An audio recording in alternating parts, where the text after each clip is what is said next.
Hello, everyone. Welcome to the stream. How are y'all doing today? Thank you to Sarah V for the 12th month, Amy for the 38th, and Corin for the 28th. I appreciate the support.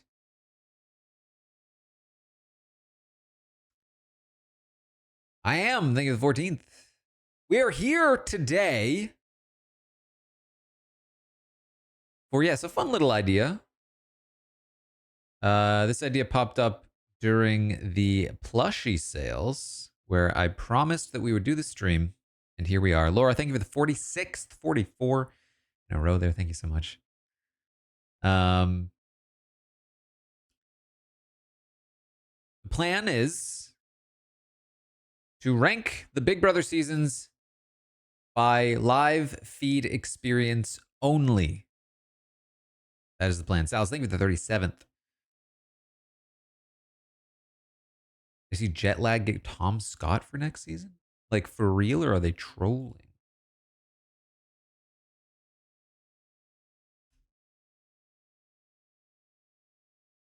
I can't ever look at Twitter. It's just, it doesn't work for me ever. It doesn't work.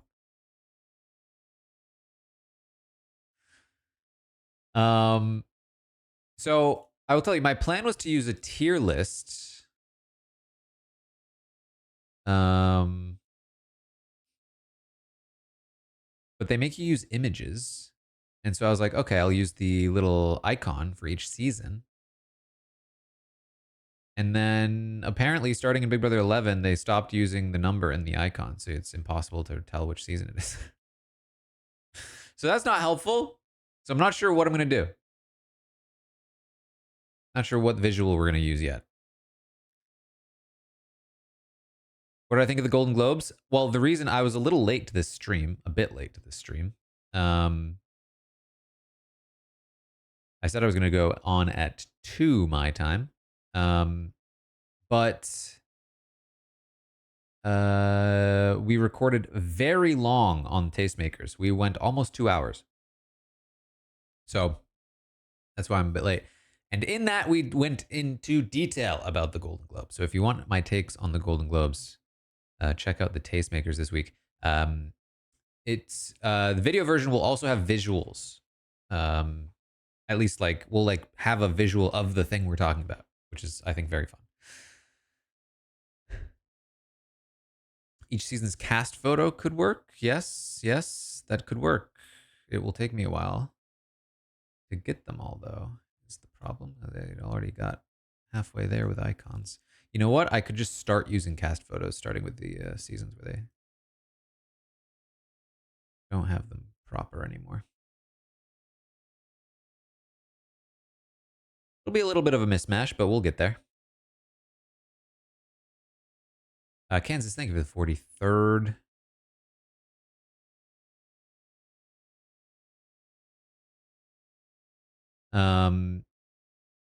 So just to sort of like be a little more specific,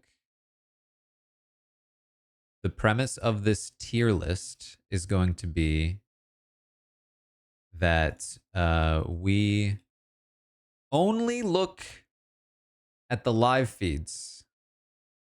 And what that means is that some of the seasons I have to kind of leave out because I didn't really properly start paying attention to and eventually watching Jolly Worms, thinking of the 39th. The live feeds until around season 6. Is Grogu holding a ball? He's doing the glow. He's doing a globe. Hold on, I wonder if you can see that. Ready? This way. It's a globe. It's supposed to spin on its own, but it has to have light on it to do that, which it currently does not. So it's kind of in a silly place, I would say. But I put his hand there to make it look like he was spinning the globe.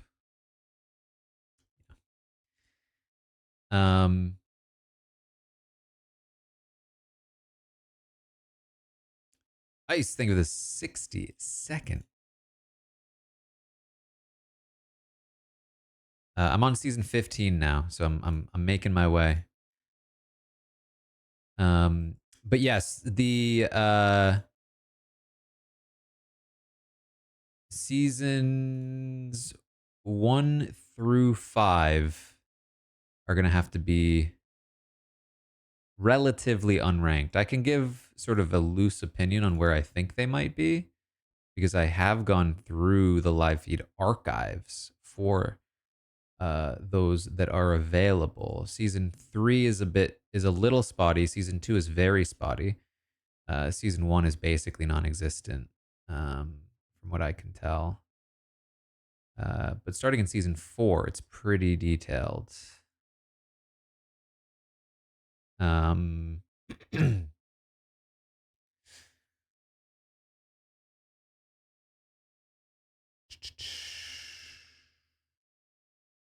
let's keep this to Big Brother US for now because it will take way too long to get photos for all the other ones.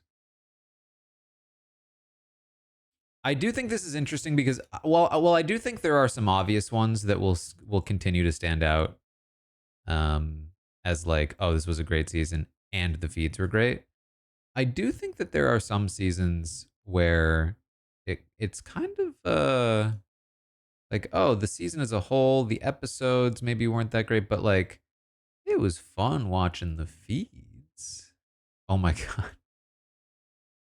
I got to Big Brother 21 and I'm looking at the very obviously photoshopped David.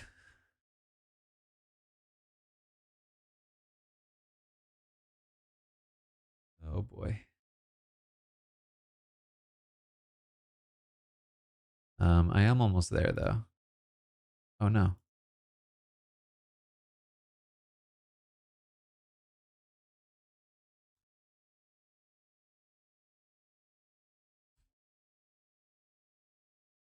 And it really starts, you really start to find it difficult to get any kind of photo the later you go.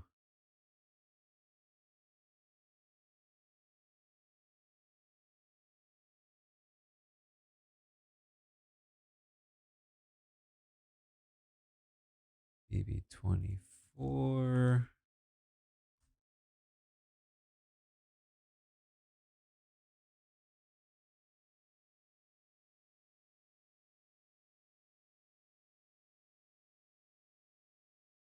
Almost there. Wow, Kyle looks ripped in this photo. I did not remember him being that muscular.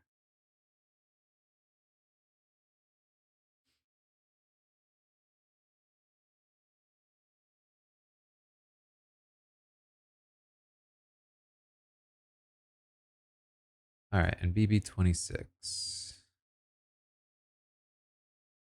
Yeah, floaty Kyle. It'll probably be too small for you to notice in the tier list, but all right, let's see if I can get this going.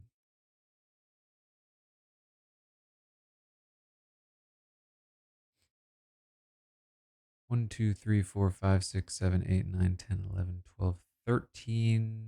I've got one extra. It's probably going to be this one as Big Brother 11, but whatever. Okay.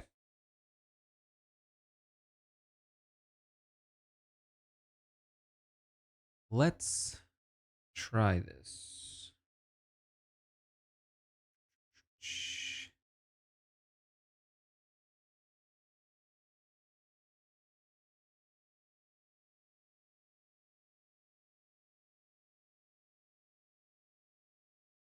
We're going to go tier list.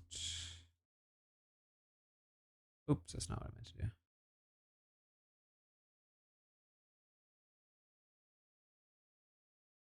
Window capture.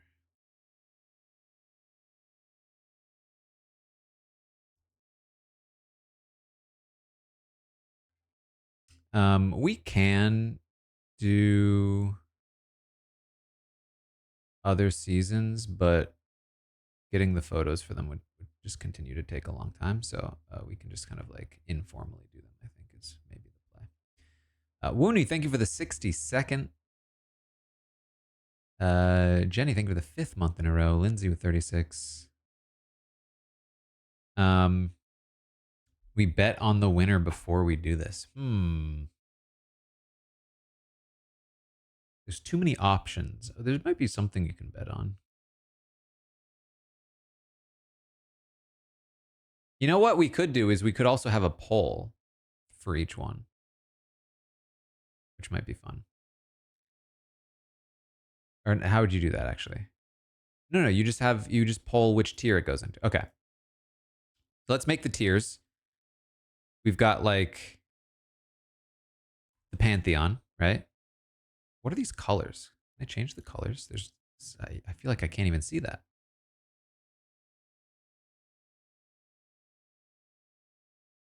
Change background color. No, that's not what I want.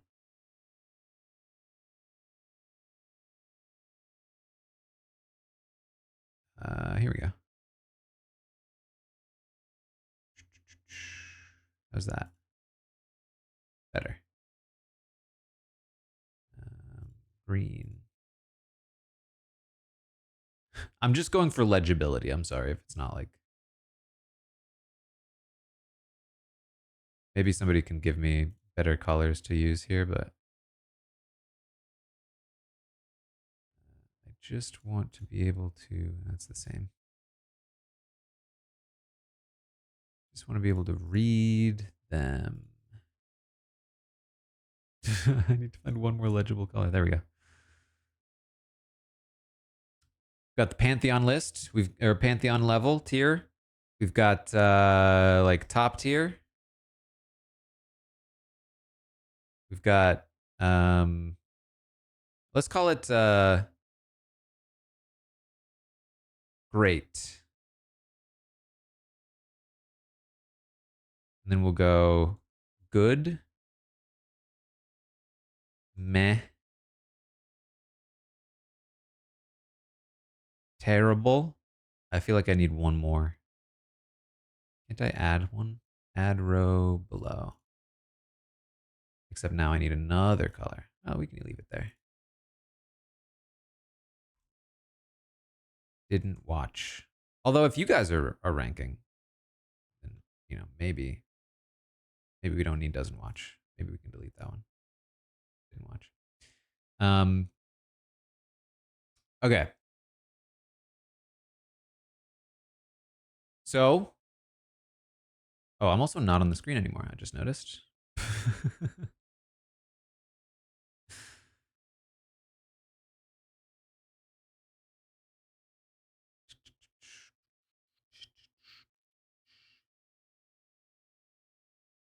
Oh man, I need to rearrange my scenes so I can do this more easily.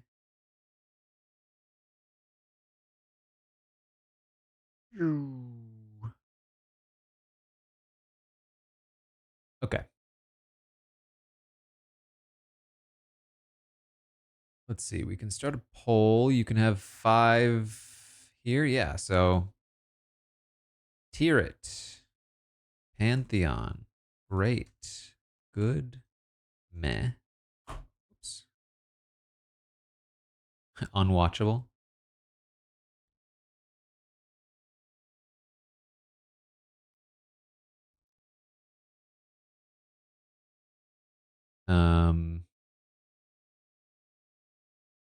Okay. Yeah, that can work. I don't have polls set up to have a good visual though. Do I? I don't think I do. I just have the 2. Let me see if I can quickly fix.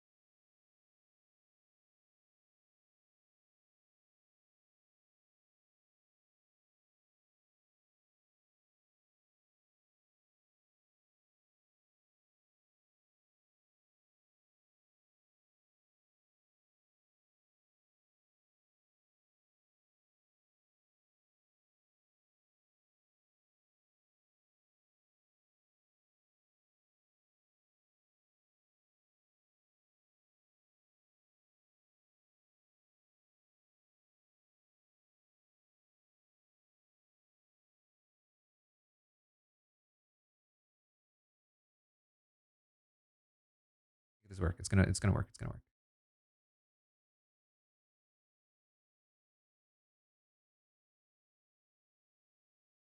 Some behind the scenes OBS stuff. It's gonna work. Okay. So let's do this.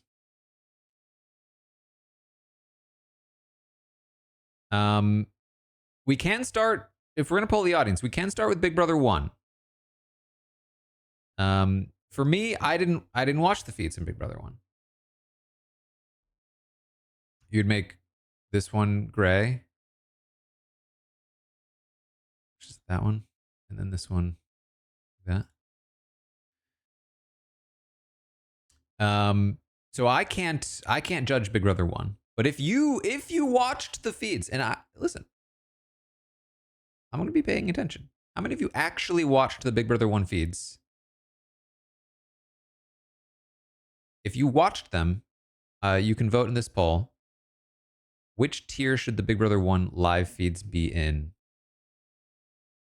Let's see if this works. The poll is now there. Perfect.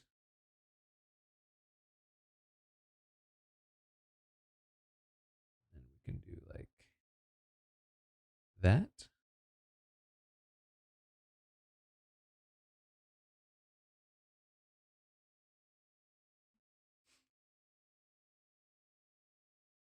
Who put it in Pantheon? Ryan, thank you for the 30-second. Only vote in this one if you watched. I only have 5 options for the poll, so I can't even put didn't watch.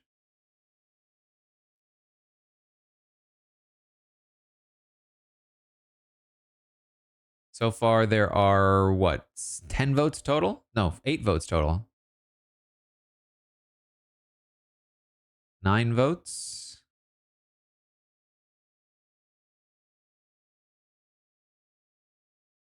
Yeah, so I mean, the experience of the live feeds for season 1. Here are a few key factors, right? They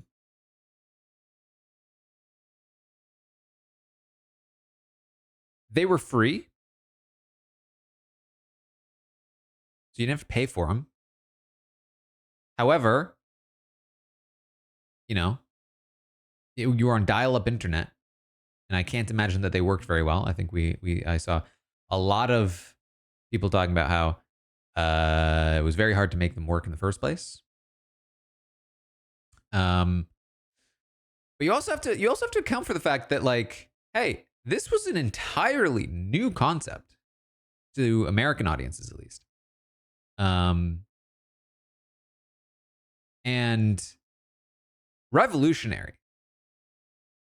And a thing that has really, I think, helped make the show what it is. Nothing else in existence to that point could give you the experience of watching live feeds in the ways the Big Brother season 1 did. So I actually feel like ultimately the audience, those of you that did watch them, put them in the meh category, and I think that's fair in terms of a comparison to other seasons that came later. But like, for the time, there's an argument to be made that it goes into the Pantheon. Just the concept of it alone. Like, any live stream on the internet by itself was like revolutionary, let alone live feeds of people living in a house.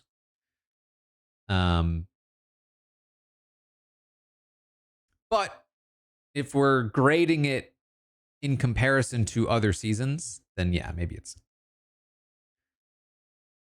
more down there.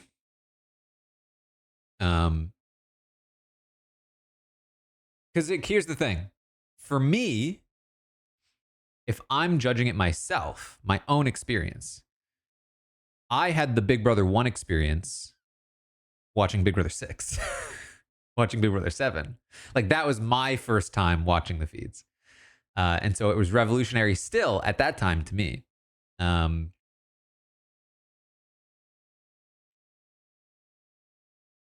So,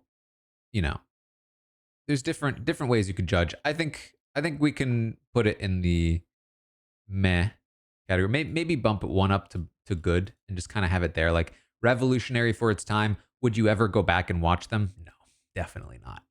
You know, not for more than just like the novelty of it. Um, okay. I wish I could just replicate the previous poll. That would be fantastic. Pantheon, great, good, meh, unwatchable.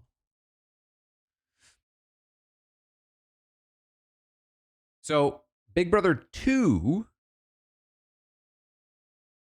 introduced the game element, the proper game element. It also started charging for the live feeds.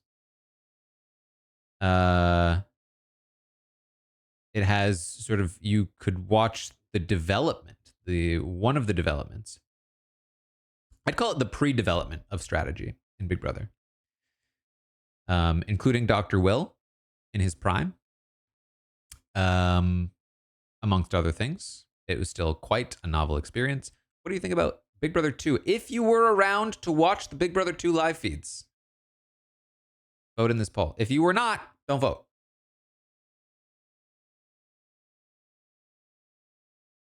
One to five might work. Yeah, maybe I'll just type 1 to 5 next time.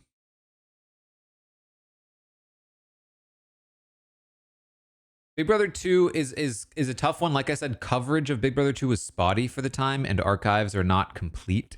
So it is one of the seasons that doesn't have quite as much. Like I can't even. I mean, I can make an educated guess, but I can't make as educated a guess as other seasons, having not watched it in real time. A lot of goods. So if you are voting in this poll, please let me know why you voted the way you did, and we'll see what the cases are to be made. Big Brother 2, my husband started watching because how obsessed I was in season 1. Did not pay for the live feeds. Was a casual. Dr. Will talking to the cameras up close was amazing. Can't imagine what the feeds were like when they found out about 9/11. Were they down for a while? The feeds were not down, I believe.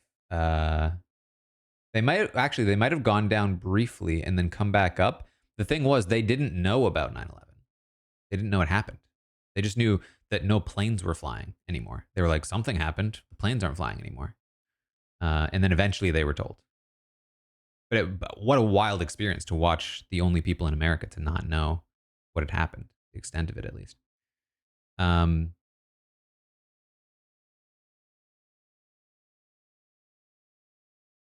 Good. The people say good. We'll put it above Big Brother 1 in the good tier. I think that works. Dr. Will stuff was good. How the strategy was working was good. Then there's Big Brother 3.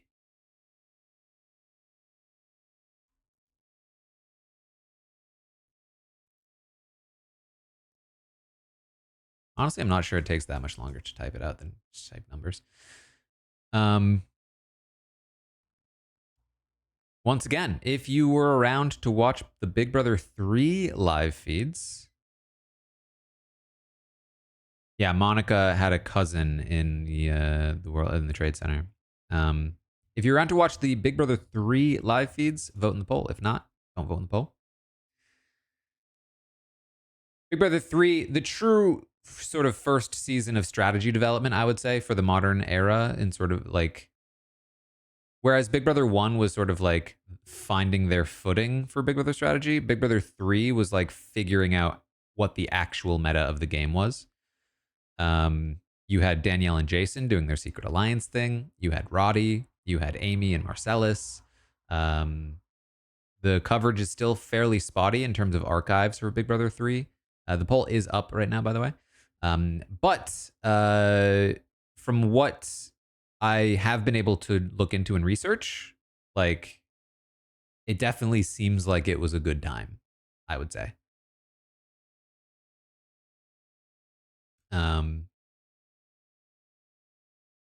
Like, sure, watching Dr. Will do his thing in season 2 is, I'm sure, was fun, but like getting to see Danielle and Jason like have their secret meetings on the feeds. Could you imagine at the time, especially how cool that would have been? Like, oh, they're doing it. They're playing cards, you know? Lots of characters being entertaining. Pantheon to great is what the vote is. Ultimately, I'm gonna stick it in great. Um, I, I having not seen it myself, I can't commit it to Pantheon unless you guys were overwhelmingly in favor. Marcella's not using the veto on himself. Oh boy. Oh boy. All right, Big Brother 4 is where I start having a little more knowledge. I was not watching it at the time, but I have extensively gone through the archives of Big Brother 4. So I have a good sense of what the feeds were like and what was on them. I cannot know what it was like to be watching them at the time, but I at least have a decent sense of where they were or what they were. And let me tell you, the first thing that stands out is, oh boy, these people said a lot of really bad things all the time. It was like it's hard to get through a conversation without something that would get someone canceled nowadays. Oh.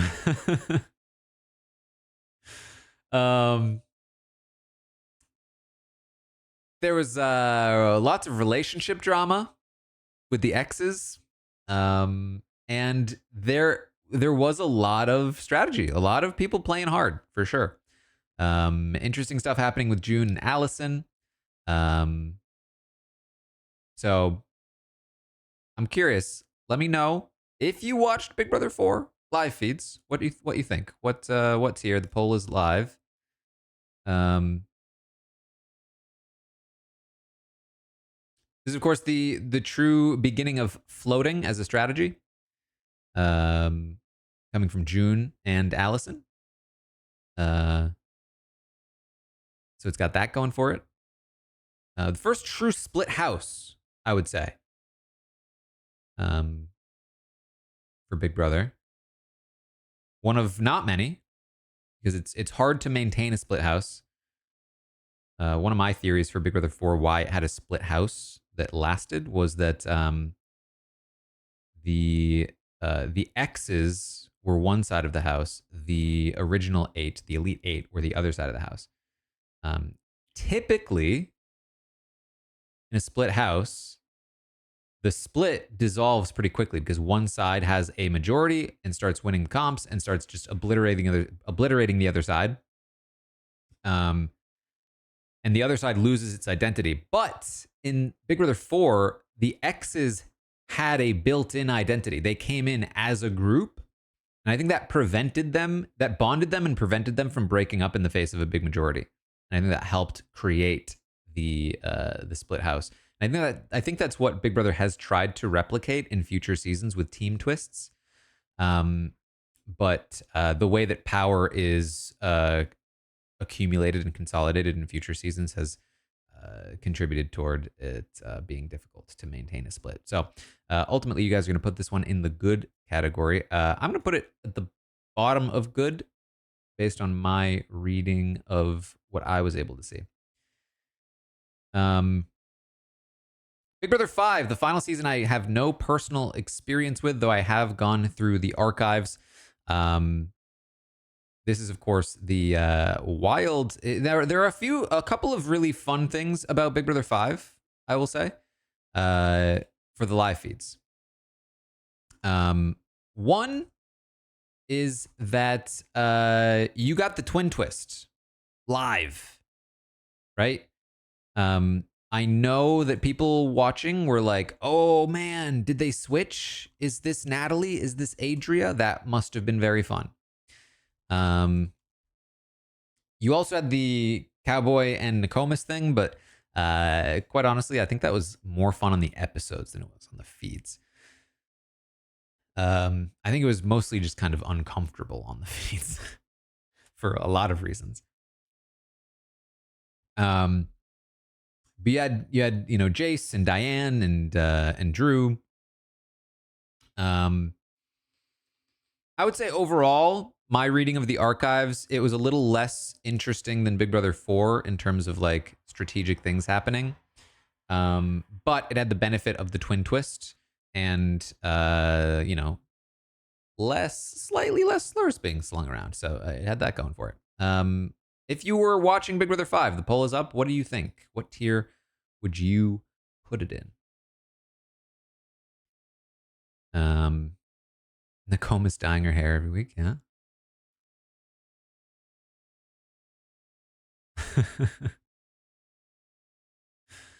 Jace was good feeds. Very fair.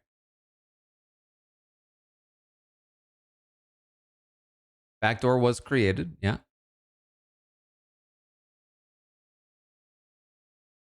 Man, the amount of times that I went through the Big Brother 5 archives to try to determine who came up with the idea first is wild.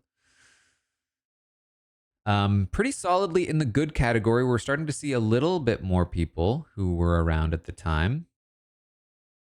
Lots of goods, though. Let's see. If I were to judge Big Brother 5 in this mix,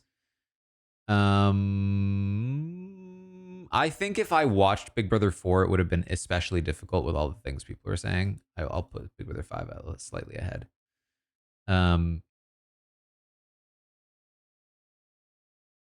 Okay.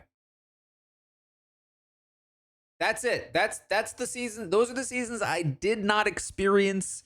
I watched them live as a kid. I was watching the episodes. I was just not watching the feeds. So Big Brother 6, I was not watching the feeds per se.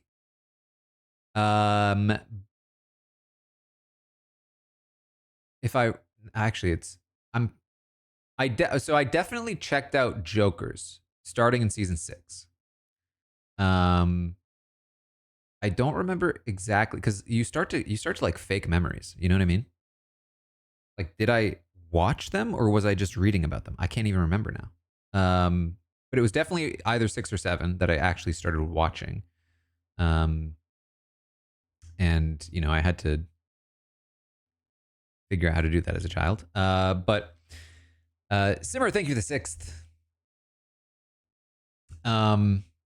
But season 6, I feel like I experienced for sure live.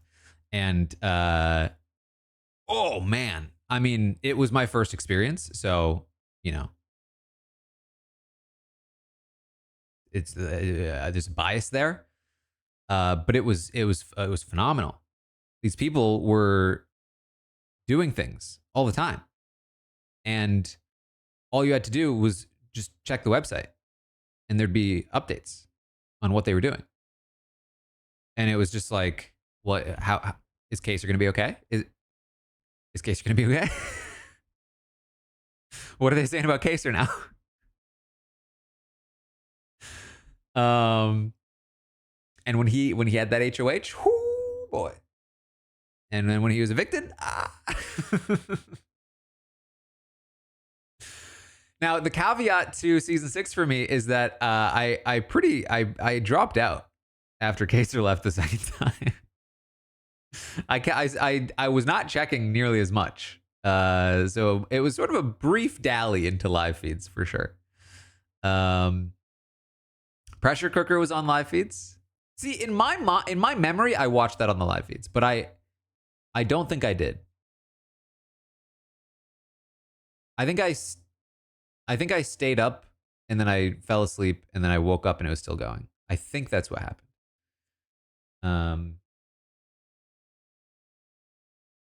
And I don't think I was watching. I think I was checking Jokers. I don't think I was actually watching, but I who knows? It was freaking what? This is 2005. So it was 20 years ago.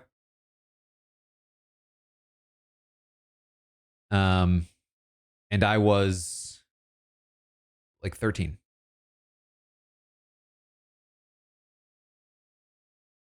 But let's run a poll. Only vote in the poll if you were around at the time and watched the live feeds. And then I will, in this one, actually have a decent opinion. Here's the poll.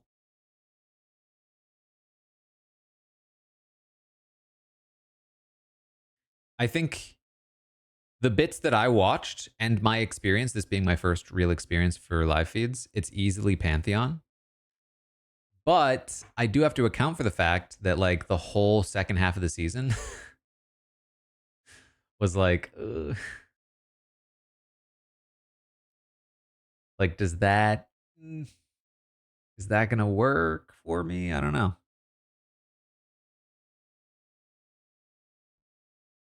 Because the thing about live feeds is that even more so than the show, the live feeds are very responsive to is something interesting happening and do you have interest in it? So, season 6, classic season, top rated season for sure. Because even though the second half is a bit slower at times, it doesn't really matter. You're just watching the episodes. But if you're trying to watch the feeds, do you have the energy to actually be watching the feeds all the way through the season? That I think is a key component of a Pantheon level season. And that's why for me, I don't think I can put Big Brother 6 in the Pantheon.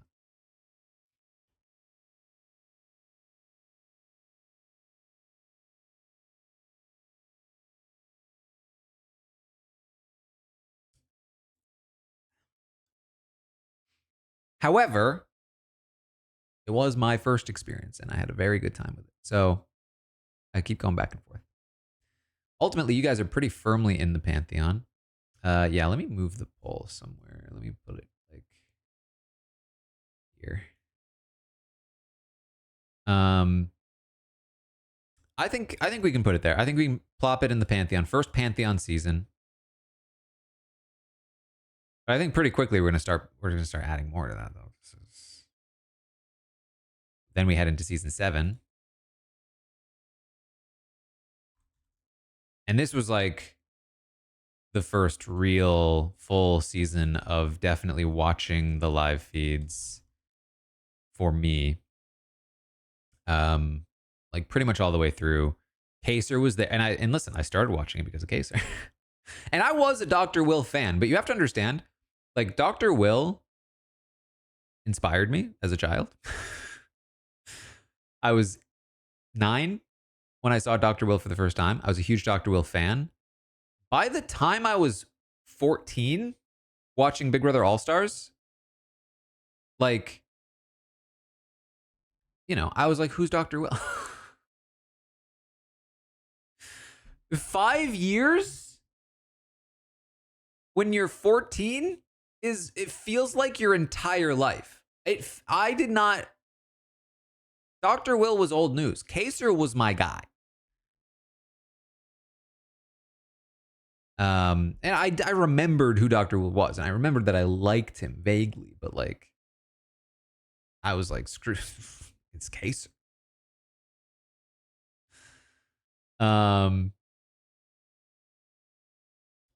However, I will say, season 7 turned me into a Dr. Will guy again, for sure. Even as he was kind of the cause of Kaser's demise, I was like, you know what? I gotta hand it to him. This guy.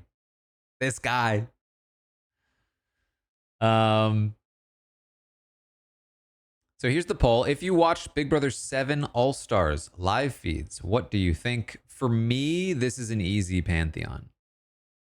I mean, it was your chance and it was my chance, you know, having not watched barely any of these people on the live feeds before, to see all of these greats, these stars from previous seasons on the feeds, interacting, playing all these different styles of strategy, mingling.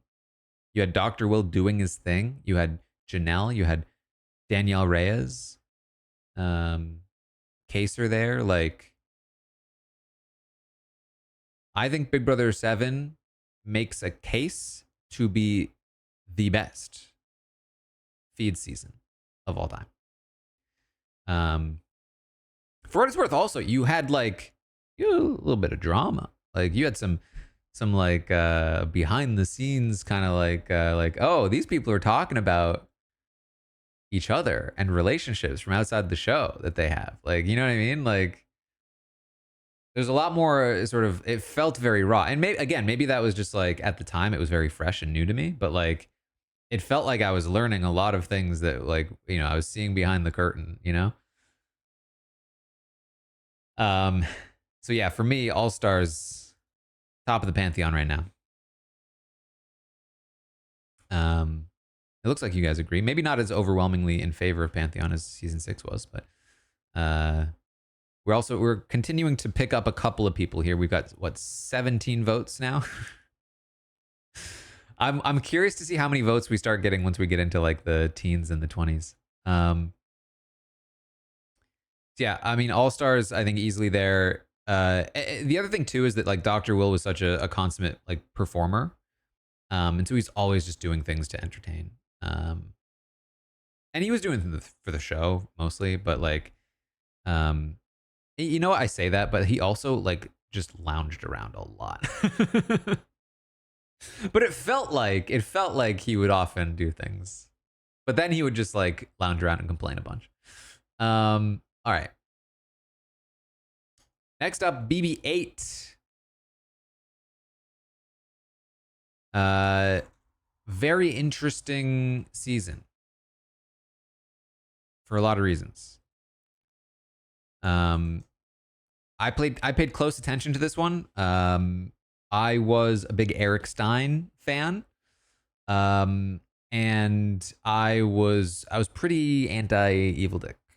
I thought he was mean. I thought he was a big old meanie. and I say that having not even really been able to comprehend just how bad he was at times. Because I wasn't like on top of like all of the controversy. I just thought he was mean to people, and I didn't like that. But then here's the thing: you watch the episodes, and you're like, "Aw, but he has a soft side." And like, you know, you can understand why he was so popular. At least you know, in the edited episodes. Which is not to say he wasn't popular with the feeders as well. There were lots of people on the feeds. In fact, that was one of the first seasons I felt particularly frustrated. Because when I was on Jokers in season 6, everyone was on the same page. Everyone loved Kaser. Everyone was on the Sovereign Six side. Everyone hated the Nerd Herd. And then season 7, like, you know, for the most part, people were on board with Janelle and Will and, you know, the people I was rooting for, by the end at least. Season 8 was the first time I felt like, guys, are we rooting? We're not rooting for Eric? You hate Eric? Why do you hate Eric? Wait, you're cheering on Evil Dick being mean to Eric? What's happening? And I was like, I don't know if I fit in.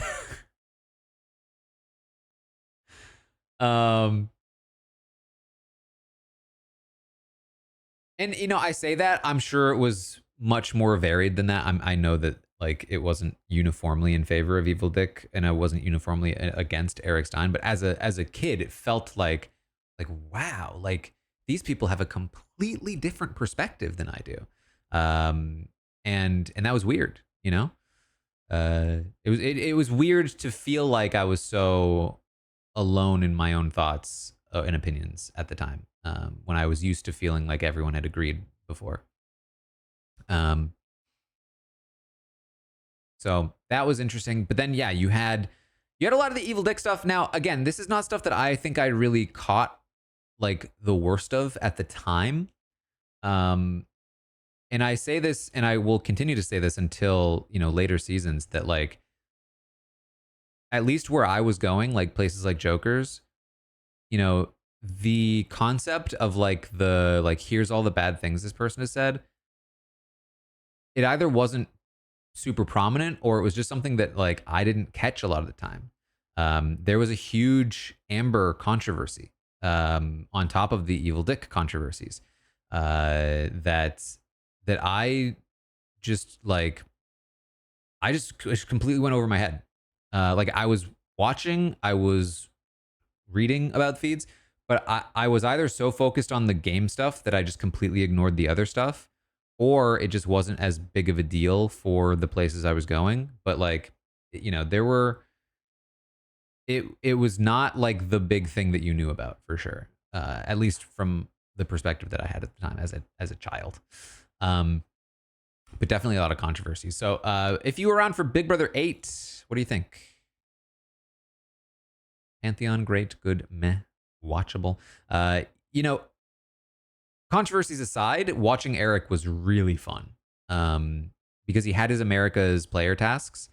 So you'd often sort of like watch him, and if I'm remembering correctly, you would basically, we would be guessing like what did the audience vote based on Eric's actions.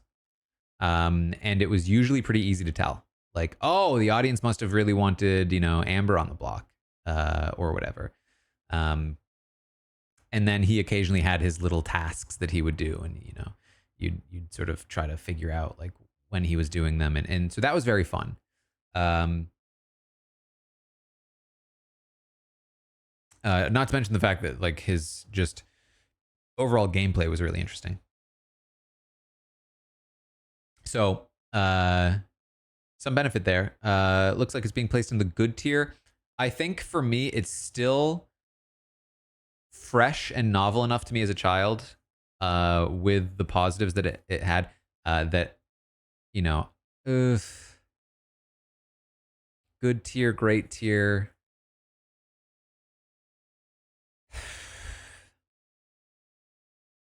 Okay, if I'm pulling it down, it's because of the episodes, and it's not. I'm just talking about feeds, and like, here's the thing: the feeds showed a lot of this. The feeds showed the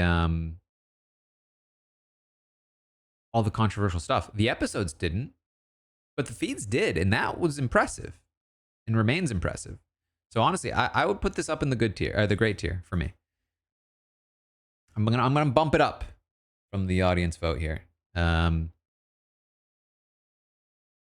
It was I think one of the first seasons that really separated feeds from the show, and so that was, I think it's a good show for very different reasons than the feeds being good, which I think is interesting. It's part of what makes this show interesting.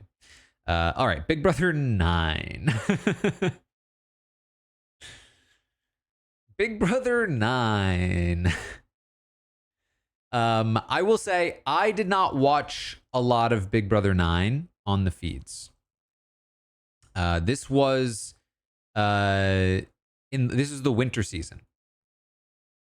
There was a writer strike, and they pulled out a season kind of out of their butts, and threw it on in the winter. And I was in school. Like, I was not nearly as invested in this season, and on top of that, there was nobody on the cast that I could relate to in any way, and I did not feel like I was invested in the characters at all. So this was not really a season I was watching much on the feeds. But yeah, the feeds were wild. So we know this. This is the season where, a lot of things were happening. And if you like watching orgies, maybe it's your season. I don't know. I'm not going to judge. So if you were watching season 9, what do you think? How do you feel? The poll's live.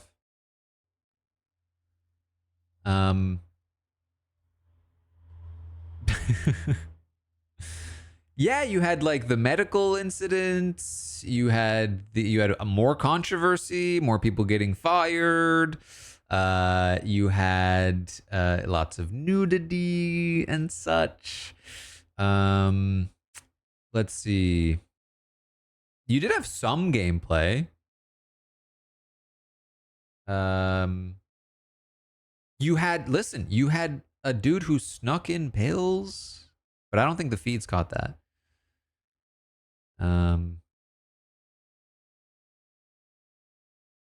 Yeah, I mean, for me, if this is my list, which it is, yeah, it's unwatchable. I couldn't watch it. It was unwatchable for me. Uh, it's it was just not my thing. And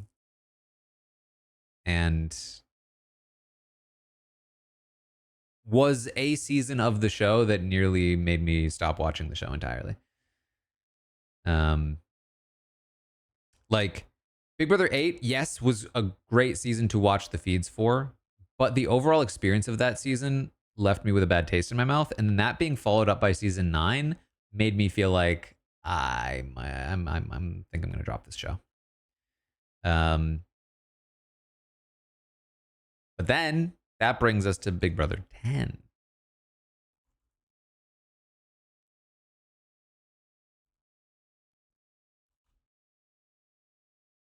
And really, you know, is there even much to say that hasn't already been said about Big Brother 10?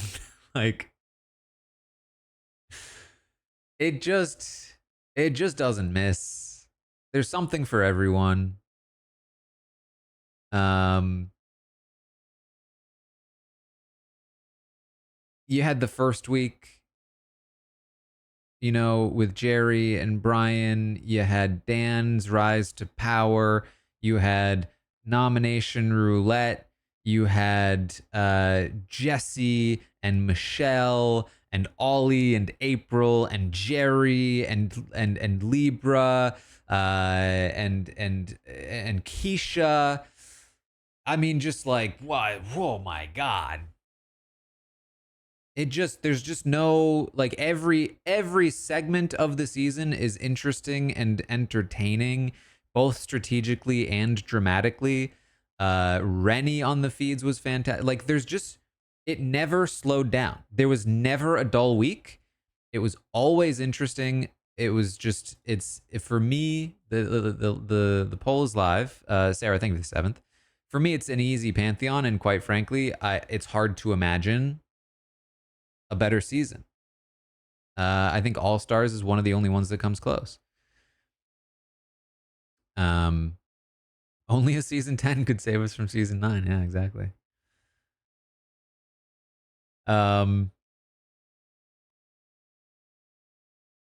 Yeah, like I even remember like the final week with Dan Memphis and Jerry. Or sorry, I think Dan and Memphis spent nearly a week by themselves. The week before that week, Dan and Memphis continuing to pretend like they hated each other for the sake of Jerry maybe not trying his hardest in part 2 of the final 3 HOH.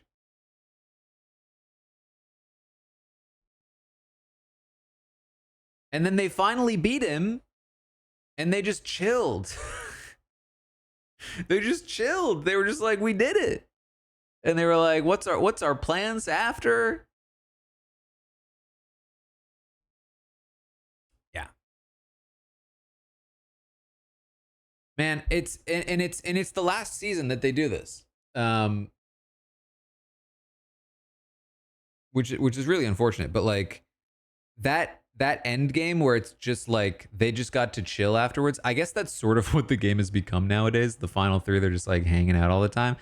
But like, I don't know, there was something about it that was like, hey, we actually accomplished this. It was, at the time, it just felt so cool to watch the final 2 in the house alone together on the feeds. Yeah, that's easily going in the pantheon. All right, Big Brother 11. Pantheon, great, good, meh, unwatchable. All right, Big Brother 11 Not my favorite season. This one I was not a huge fan of. Another one, guess what? More controversy. You never would have guessed it.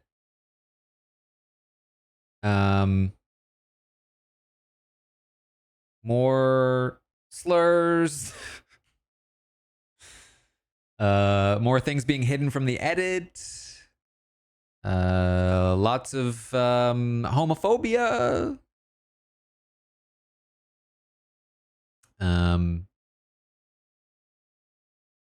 This was not my favorite season. Now, I will say, and this is another one.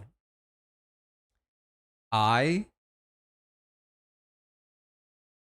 did like Jeff. I did. Now, I wasn't super invested in this season. And I did not know the kinds of things he was saying. I just didn't. Like, I wasn't paying close attention to the feeds, and I thought Jeff was like this stand-up dude. I didn't know at the time, you know, the ways that he was talking about, you know, the words that he was using. And the ways that he, you know what? Here's the thing. I will say this, right? I do remember, this is actually kind of interesting. I do remember later in the season, because they put it in the episode, one of his fights, I think it might have been, actually it wasn't later, the Technotronics fight. I remember feeling like a little taken aback. Everyone loved the Technotronics fight, but I was like, he's being kind of a douche. And then later in the season, I also got a little bit like thrown off. The Dumbledore rant comes in season 13. Another one at the time, I didn't even, this is because season 13 was another one I didn't really care for. I didn't even know about that until a little bit later. But I had already kind of, moved on from the Jeff fandom by then. And I also wasn't like the biggest Jeff fan either. In fact, by the end of season 11, came to be a Kevin fan more so than a Jeff one. Basically, in terms of Jeff fandom, this is my vague memory of it. As the season progresses, I was kind of anti-Jesse. I thought he was kind of like full of himself. And nowadays, I'm like, okay, it's actually very entertaining, and I should have appreciated Jesse for the time, at the time. But I saw Jeff as sort of like the like chill dude that's kind of a normal guy that that's like anti Jesse, and is like the gonna fight back against the majority in the house, and he's this underdog, and then like that was my peak Jeff fandom. I was like, I like this guy. He seems chill. And then the coup d'etat happens, and I was like, woo, that was exciting. And like there was a part of me that was like also kind of unfair, but hey, no, I mean, listen, it worked for Jeff, so it worked for me, you know. And then you had the Jesse, the Russell stuff, and Russell arguing with Jeff. I was like, it felt like, well, should I be on? Because I wasn't a Russell fan from early on. When he was, I felt like, if I'm remembering correctly, I felt he was being mean to Ronnie. And so I already didn't like Russell that much because it felt like he was just so mean. But then when it was Jeff versus Russell, I was like, yeah, so I'm on Jeff's side. Obviously, I like Jeff, but I don't like Russell. But I remember feeling like, but isn't he kind of right? This was a time in my life where I ignored these voices in my head. But then the big turning point for me was the lie. The Kevin and Natalie lie. I remember them concocting the plan ahead of time and feeling like, come on. They're not going to believe that. Come on, Jeff. Come on, Jordan. Come on. Not going to believe that. And then when they did, and it worked, I was like, okay. I was a little bit disgusted. Disgusted is the wrong word for it, but like I was just like I was turned. It was the ick. I got the ick. They got the strategic ick from Jeff and Jordan. I was like, ooh, like this is the final straw for me. And really, you know, not the best reason to turn on Jeff. There are much better reasons that I eventually really came to learn in the future. But that was kind of that was when I started being like, you know what, this Kevin guy really knows what he's doing. That was impressive. I gotta hand it to him. Anyway, that was Big Brother 11. Here's the poll. If you were around at the time, what did you think of the live feeds? I mean, overall, what I will say about Big Brother 11 is that it was dramatic. There were fights, and it never really got that slow. Of course, you also have to mention the coup d'état and the Shima stuff, and the fact that, and I mentioned this, I think, in the Big Brother Who Wants to Be a Millionaire, but first season to have a pre-recorded, first and only eviction episode to be pre-recorded, because they were worried about what Shima might say during the live show. Because in the first episode, first live show, she had gone off script, not off script, but like she had tried to expose Brayden for his racism and such, and they cut. And then prior to her pre-recorded coup d'état thing, she was like, if you guys are about to let Jeff take over my HOH, you don't even know what I'm going to say on the live show. And they were like, well, we're not going to let you do it then.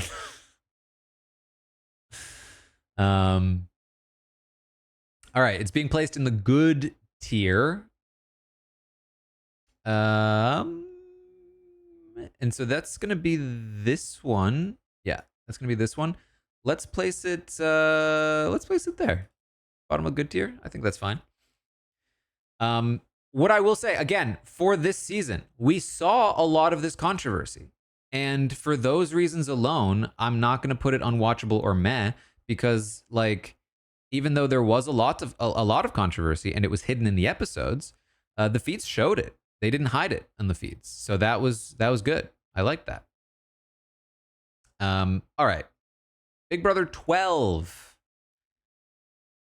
Now, to my memory, Big Brother 12 was the first time I remember experiencing the live feeders turning on a season. Like truly turning on a season and being like, this is incredibly boring. This season sucks.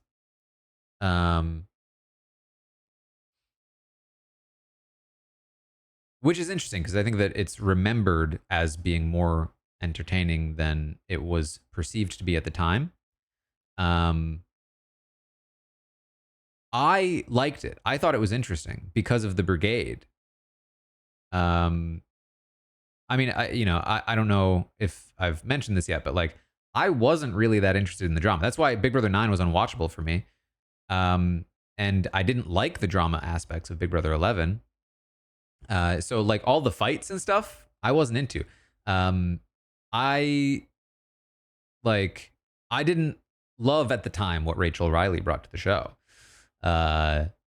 It wasn't until, season 13 to some degree, but then honestly, it wasn't until like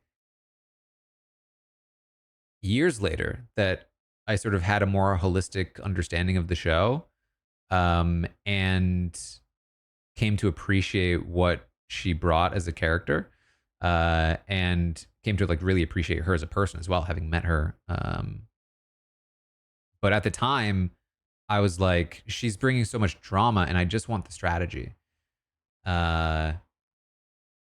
Brittany was fun. Now, because we're getting to a place where I can start really giving you some tidbits here potentially. But it's coming from my perspective as a kid. I remember as a kid going on places like Joker's and seeing people talk about Brittany and Monet and hating them. Hating them. They were mean girls. They were catty.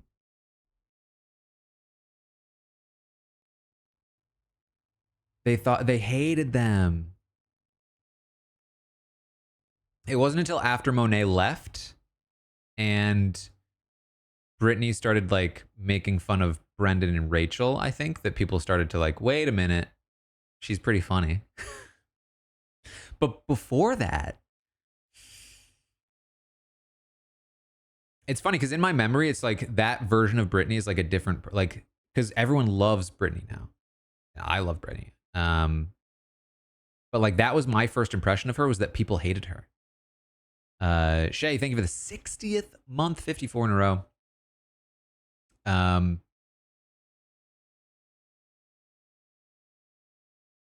then of course you had like, you know, Andrew and the Brigade. But the problem is that when the Brigade like finally took over, it got really boring. I was really interested in the way that they took over. I will admit that even I started to drop out toward the end of the season. Honestly, particularly after Matt left. I remember being disappointed in Matt and feeling like that's a bummer. Hayden's just gonna win now. Which felt like a bummer because it felt like Matt was really the architect of what they had built and was, from my perspective, considerably more entertaining to watch than certainly Matt and certainly more than Hayden or Lane. And I wasn't a big Enzo fan either. So like a lot of people loved Enzo, and a lot of people loved Lane. People loved Lane. By the end of the season, like the Lane Brittany like shippers were like big time. They loved Lane. They loved Lane and Brittany. But I never really like got into that. So after Matt left, I was kind of like, this is just Hayden's game. And I just kind of like loosely kept track of it and watched as Hayden kind of just like dominated the rest of the game. You were one of those shippers.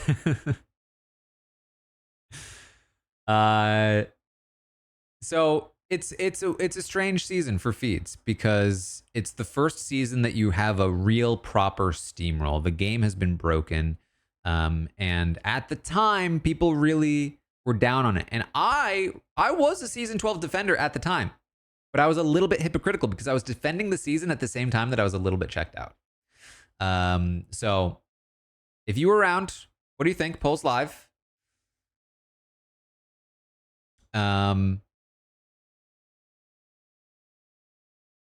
I think it's interesting. I mean, obviously, you do end up having a ton of good drama.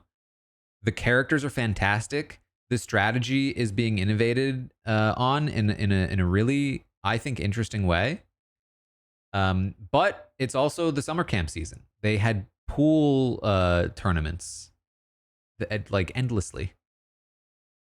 Have I ever been a shipper? That's a good question. I don't think so.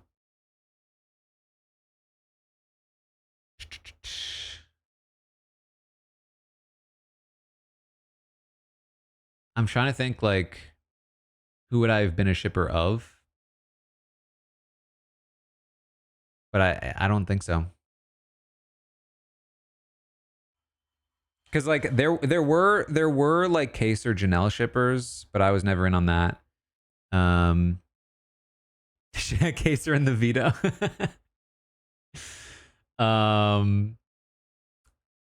I probably, you know what? I liked Danielle and Dom season 13. But yeah, I don't know if that qualifies. I mean, you can let me know. I don't know if that qualifies as shipping. When I think of shipping, I think of like two people that are not together that I want to get together. And when I was like a fan of Danny and Dom, it was more so like I was a fan of Dom. And then when he got together with Danny, I was like, oh, that's cute. Like I like that. It's So I don't think that qualifies as shipping per se. Yeah, I don't know. Maybe we'll find one eventually through as we go through the seasons. But yeah, I don't know. I think I'm just not a very prescriptive fan. Um I think in fact I don't think I like couples until they're actually together generally. Hmm.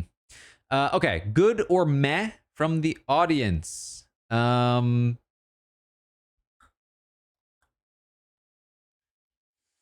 see. How do we feel about that? I mean, for me, it did get boring, but it was interesting at first. It had a very good first half, and then a meh finish. And good and meh are tied right now. Um,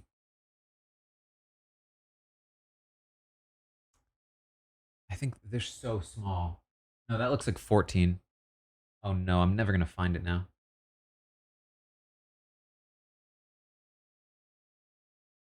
Where's season 12? Can I make it bigger?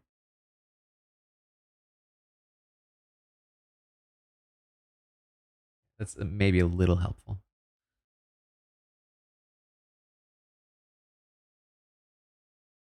Um, that's 17. This is 23.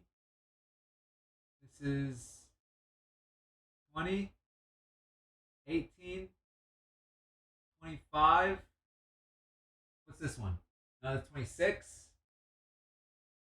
15. This is, what's this one? That's, oh, that's 13. Can you guys see it? No, I'm blocking it. How can I not find 12?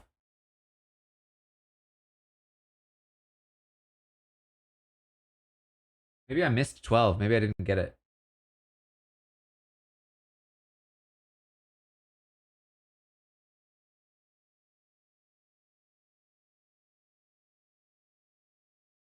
Okay, let me just do it and put them in order as I'm doing it, okay?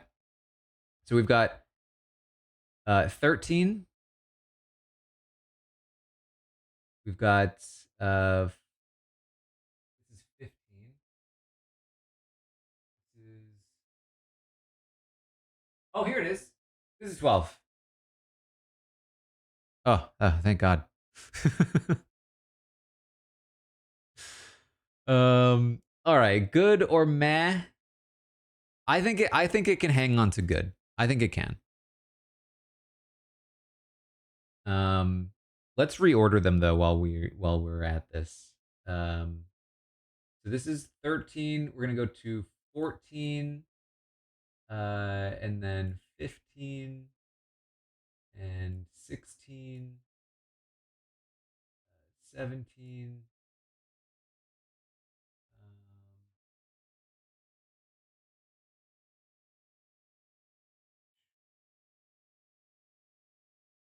I just saw 18, then 19,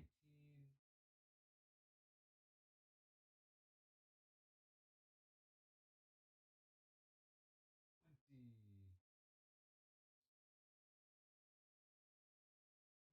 21, 22, 23, 24, 25, 26. Okay. Did it. Whew. Okay. So next up is season 13. Just, yeah, that's good. Maybe I should move me down. Now that I've made these bigger.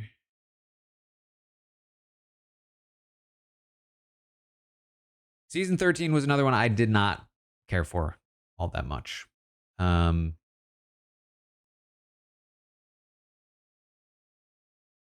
I was a Dominic fan. I was a Cassie fan. I was not super pleased to see Evil Dick back. And honestly, at the time, I was not super pleased to see Danielle back either. I wasn't like the biggest Danielle fan. I mean, I liked her more than Evil Dick, but like, it's not like I was like craving to see her back. And I think that was kind of the perception at the time too. I think she really made her fandom in season 13. Because I did come to like her in season 13. She was with the underdog. She was with Dom. She was, she was much cooler. But I wasn't super happy to see Jeff and Jordan back. I wasn't super happy to see Rachel and Brendan back at the time either. And I was really wanting the new players. I liked the new players a lot more. I was really rooting for the new players, and they just got destroyed in the first like half of the season. And I was just like, this is just not fun. And then the rest of the season was just not very fun. Rachel did grow on me eventually, as I've mentioned, but like, yeah, it just didn't work. Just didn't work for me. And I really like, we have the Lawan moment, but it's kind of tainted by the fact that it's also like when Brendan comes back in, which really like, continues to accelerate the steamroll. You had, Shelly doing her thing, but like, for me, this was just not a very great season. But if you were around at the time, what do you think? Let me go back here. What do you think? Here's the poll.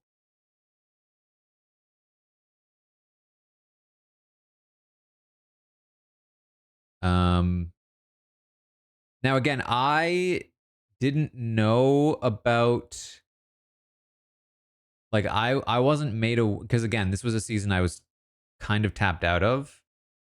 I didn't know about the Dumbledore rant until maybe the following year or something, when like I remember like hearing about it and being like, what? But I wasn't a Jeff fan anymore at the time anyway. But I did not catch it at the time. I'm curious to know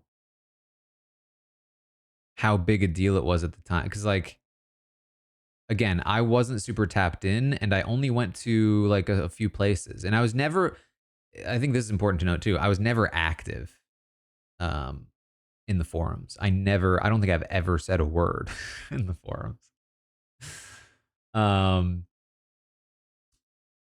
But I do remember being very over Jeff, and his whole clown shoe rant I thought was so ridiculous at the time. I was like, get over yourself.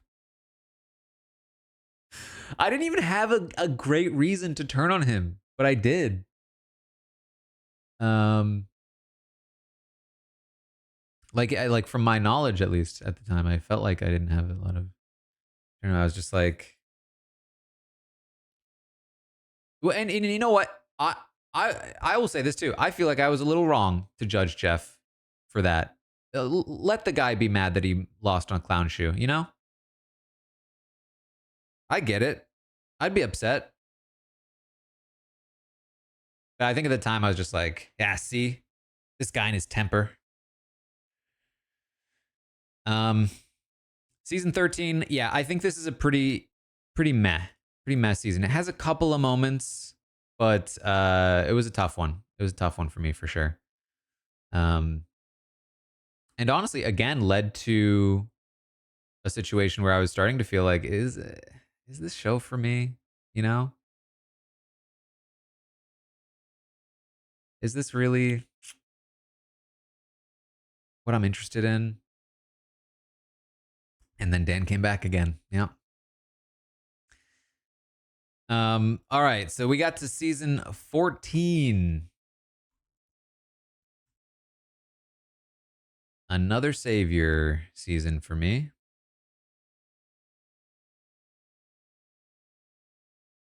And genuinely, like, here's the thing.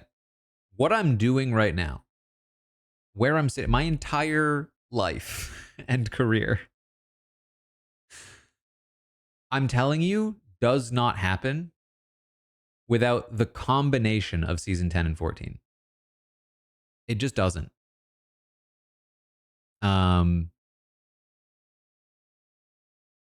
Those two seasons made me fall back in love with the show that I was drifting away. Like, there's things you like when you're a kid, and then there's things you like when you're an adult. And I think generally, the things you're really into as a kid, you can still appreciate them when you're an adult sometimes, but you don't usually love them in the same way. And I think that in order to really properly maintain a love for something throughout childhood into adulthood, you kind of have to re-fall in love with it.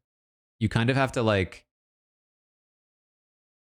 change how you approach it, because you can't approach a thing like you did as a child and still enjoy it in the same way.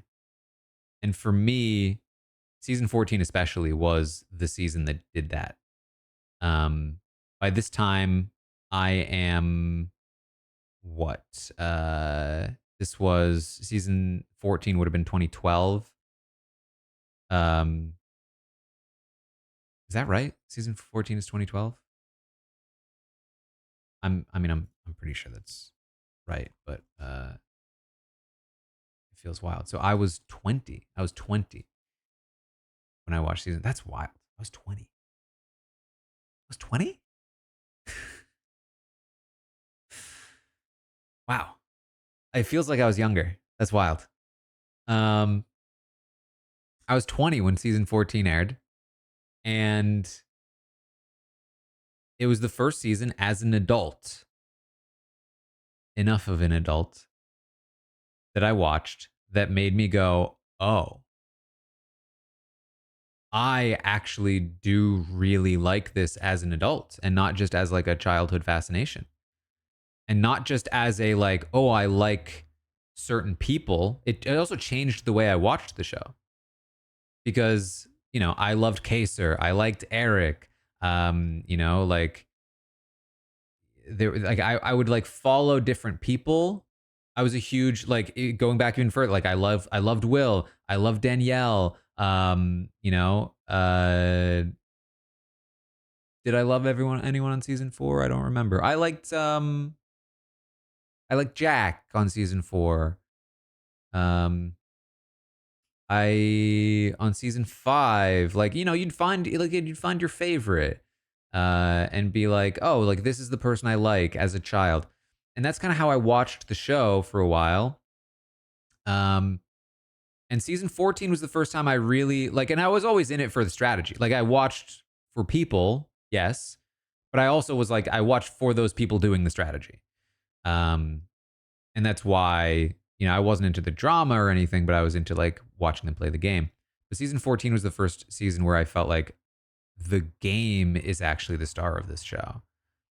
And it made me really appreciate Dan, yes, but like what it really did was made me appreciate the structure of the show itself. Um, and hooked me so deep that like no season was going to pull me out of it anymore. I was like, if the show is capable of highs like this, then I'm in it for the long haul to try to see if it can ever do this, you know? Um, but yes, that is true. There was great drama for Big Brother 14 as well. Um, what I will say, I really thought the feeds were fantastic all the way through. And I do think that like it's possible that you either remember it this way, or maybe if you weren't around, you might think of season 14 as a season that doesn't really slow. Uh, because the beginning is super, super interesting all the way through to the funeral. And then even after the funeral happens, you still have these big moves, these big plays, like getting Frank out, Joe mistaking Dan for Shane. You have the Shane blindside. You have the finale. Like there's still these tons of big moments throughout the rest of the back half. On the feeds, however, I will say, even as somebody that appreciated Dan's game, they did slow down for sure. And there were people, I remember in season 14 toward the end of the season who were live feeders being like, oh, we're getting a season 12 all over again. You know, it was fun. I cheered for Dan when he did the funeral, but he ruined the season because now it's boring because he's just puppeteering every single mind in this game, and nobody has a mind of their own anymore. And they thought that was kind of boring. I didn't mind, but I will admit I also like wasn't as intently watching. So you know, there's something there. But that said, you did still have those incredible moments. Like some of the best moments of the season come post funeral. So, you know, even though there was a little bit of a slowdown, getting to watch the lead up to the Shane blindside and the attempted hit on Ian and, you know, all of these things, like that was still very, very fun and interesting. And I don't think like the slowness of it would compare to a slowness of a modern season, which is weird to say that Big Brother 14 is not a modern season because it always felt like a modern season to me. But all right, what do you think? Big Brother 14, where would you place it if you watched the live feeds? If you watched the live feeds of Big Brother 14, where would you place it on the tier list?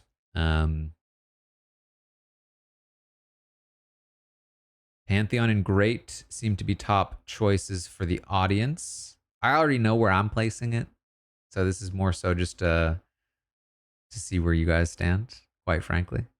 Oh yeah, and how could I forget, Irie, watching Dan get them to throw the final HOH. That whole final week, because it wasn't just watching Dan get him to throw the HOH. It was also then watching him maneuver them into getting into arguments with each other. Like, it was unbelievable. It was unbelievable.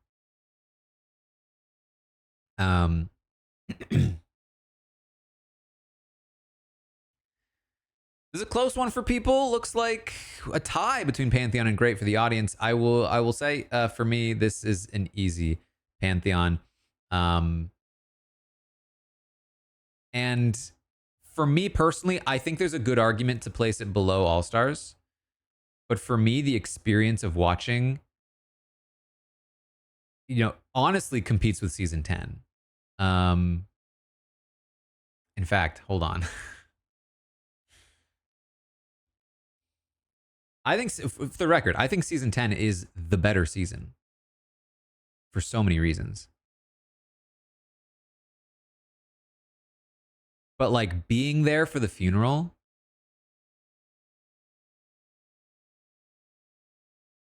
the ups and downs of that season, you did also have an all-star aspect of it with Janelle and Boogie there.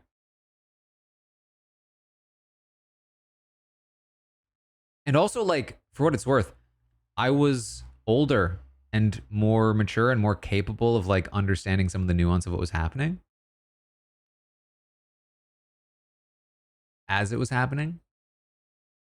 I felt like I followed it better than I did season 10, even though I felt like, you know, season 10 I always followed pretty well. I the best moment of live feed watching ever was the funeral. Ever. I remember the excitement I had knowing that Dan was coming back. I remember telling people to watch season 10 in preparation to watch season 14 because they're going to have to watch season 14. I remember being so like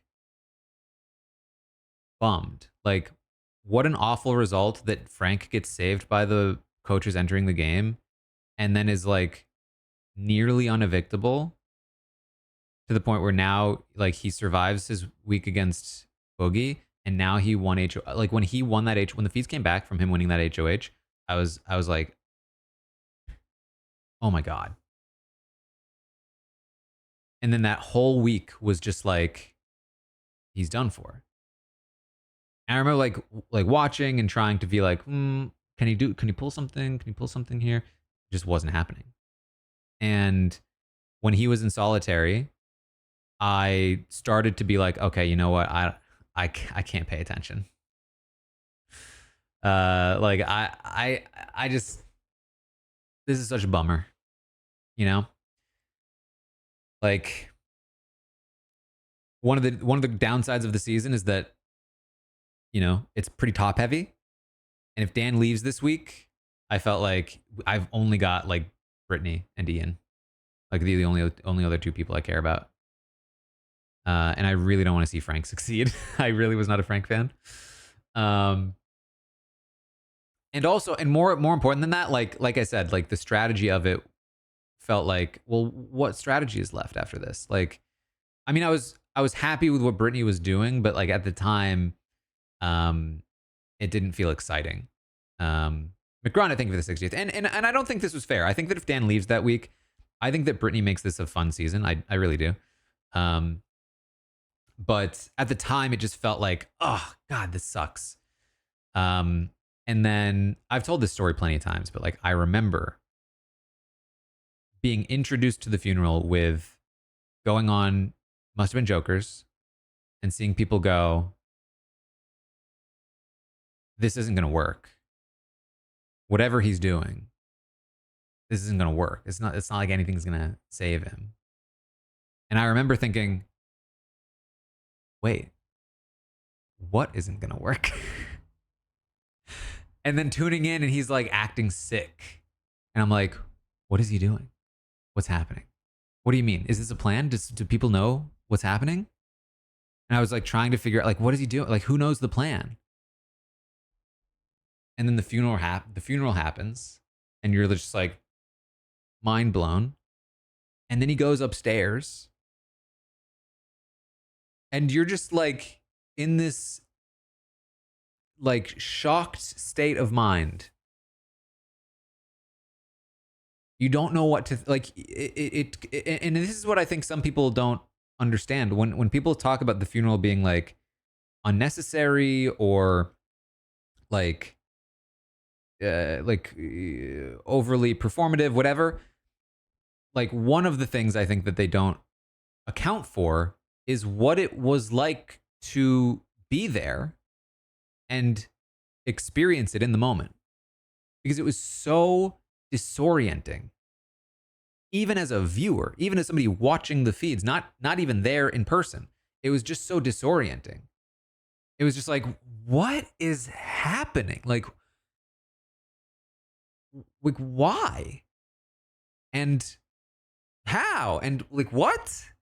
And then he's talking to Frank, and I'm watching and I'm just like still reeling from the funeral. And by the time I realize what he's doing up with Frank, I'm like, oh my God, like this, they're right. This isn't gonna work, Dan. And then it works. And then I believe it was like it felt like ages. It felt like forever. I don't remember exactly how many days it was, but there were like days that they all then had to keep it under wraps and see if it would hold. Because it was like, if this gets out, they change their minds. This might not happen, and then the veto ceremony happens, and it sticks. And it was just like, I was just blown away. I think for me, the funeral plus so many other things, I do think, and again, this is my list. I recognize this is not an objective list, but for me, the time in my life, the time I was able to dedicate, the amount of sort of like comprehension I had at the time, the age I was, I think season 14 is the best experience I had watching the feeds. I think it tops it. Listen, believe me, I was not expecting to say that. I came in here blind. Somebody was like, oh, should we predict the winner? And I was like, that's boring. It's just season 10.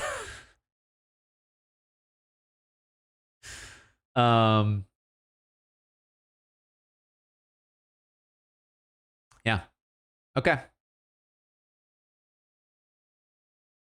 Next up, season 15.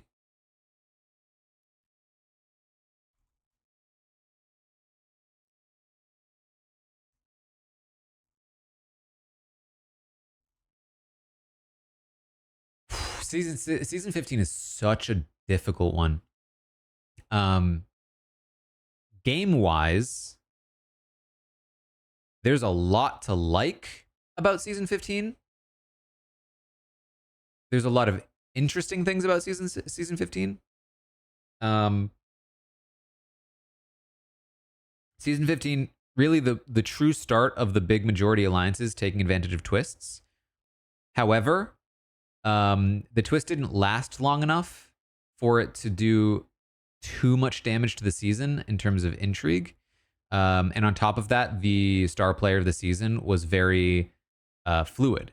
And so that helped tremendously as well. Tons of interesting game things happening in the beginning of the season. But I would say even more so, the end of the season was more interesting. The middle to end season was even more interesting strategically than the beginning of the season. The beginning of the season was a little bit hampered. So, but what made the beginning of the season interesting? Okay, I'm a little all over the place. What sort of makes the season interesting is that it starts with the moving company, and it seems like they're trying to do the brigade thing, and most people are rooting against them because they already had the brigade. They thought it was boring. They don't want another one. And it feels like, like this is just going to be the same thing we've seen every time. At least it felt like that. We've only seen it like once at that point, but like it's going to be more brigade. And so we were rooting against the moving company. And the twist, the MVP twist, which forms the massive alliance that uses Alyssa as their weapon using the MVP twist, cuts the moving company away at its knees immediately. And that was like, whoa, look at them. Like, they're not letting a brigade come in. And then after that, the big alliance is taking out the racists. And you're like cheering them on. You're like, yeah, get them. And so you don't really mind that it's one big alliance dominating because you're rooting for them to take out the moving company, and then you're rooting for them to take out the racists. And so by the time the big alliance starts breaking up, you weren't really that upset at the fact that it was a bit of a steamroll in the first half of the season. And then the second half of the season is super interesting because the alliance breaks up into interesting ways, with Andy facilitating it all. You had, Amanda, the domineering force on one side. You had Helen, the very sort of like savvy force on another side. And then you had like different characters in between. And then the move on Alyssa after Amanda's eviction was phenomenal. The way that Andy like maneuvers himself to the end, like lots of interesting and good things strategically. Then there's the things that were not good. Now, for some, they might have liked some of the drama, excluding the racism component. There was still other kinds of drama, like between Alyssa and Amanda and so on and so forth. Even that stuff I didn't care for. I thought it was very messy and mean-spirited.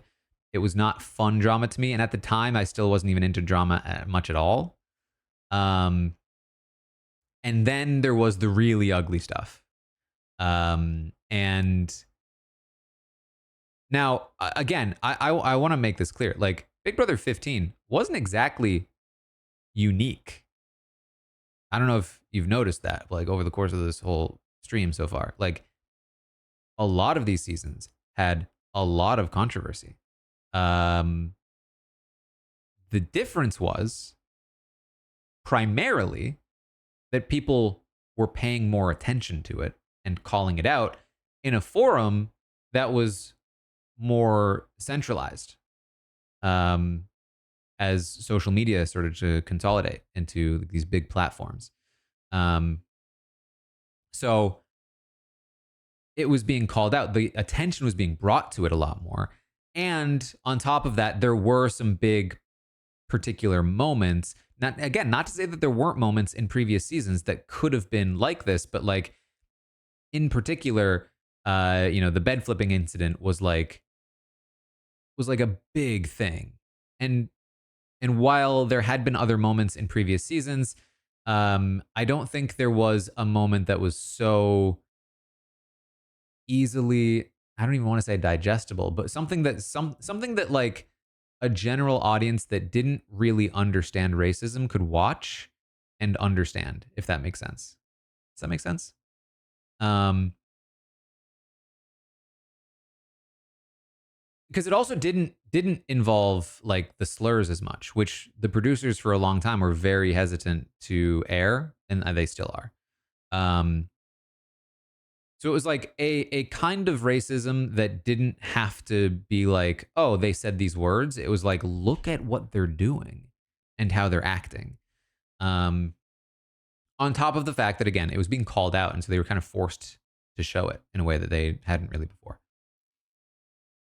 Um, so it was tough. It was a tough watch on the feeds. I think for me, it was it's because it's hard for me to judge how hard it would have been to watch previous seasons have similar kinds of incidents if I had been A, paying more attention, B, like old enough to comprehend, and C, like educated enough to comprehend the full extent of. But by the time season 15 comes around, I wouldn't say I'm like super knowledgeable, but I certainly know enough to know this is really wrong, and old enough to understand like the significance of that. And so it was very tough. But the thing that I think works about season 15 is that it feels like they're losing. Like when you flash forward to season 24, when for the first like 3 weeks or so before the leftovers, it feels like what they're doing to Taylor is being rewarded and that they're winning, right? But season 15, they were just taking loss after loss. Like the bed flipping week was a week where they were taking a hit. They were pissed because they lost and they were one of them was going to go home. And like one after the other, they just were sent home. And so it felt like it was sort of this like little piece of like, oh, look at these bad people, but they're being punished. They're so bad and they're going home. And so I think that like helped people digest it, especially people that like weren't as personally impacted by the kinds of things they were watching, right? I think that like especially like a white audience was able to watch that and be like, look at those bad racists. But yeah, we agree they're bad and we'll send them home. And it didn't have as much of a lasting kind of like this is like a continuing thing that exists in our culture. This is not like an anomaly. This is just sort of par for the course, actually. And the fact that some of them went home, but not all of them, isn't exactly a remedy. You know. But anyway, interesting season. Lots of ups and downs. I'm curious to see what you guys think. If you were watching season 15 at the time, what do you think? What's your opinion? Weirdly, I would say season 15, a lot of people's first live feed season. I've heard that a lot. And I wonder if part of that came from the controversy. I'm curious to know if that's kind of the case. Like whether you sort of realized it or not, the idea of live feeds came to your awareness because you were hearing about things that happened on the live feeds because they were so controversial.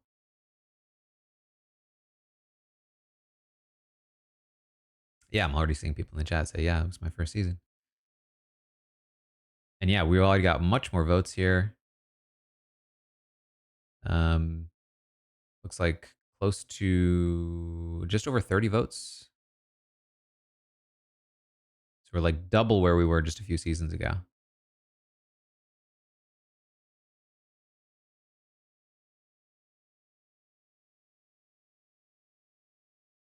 In the meh tier, I think that's fair. I do. I think that's a fair place to put season 15. It's hard to be, even though there are lots of good parts to it strategically, I do think that like it wasn't exactly a fun experience watching. And it's also definitely not a thing like if I were to watch a season 15 right now, I wouldn't be like, well, at least it's strategically fun. Like, no, I'd be like, this sucks. So I do think that meh. I think like the good parts of it pull it out of unwatchable. And I think that there's a good case to make for unwatchable. And I think that like its place in time is one. But like, imagine if like, they hadn't lost. That's a whole different Big Brother. All right, season 16.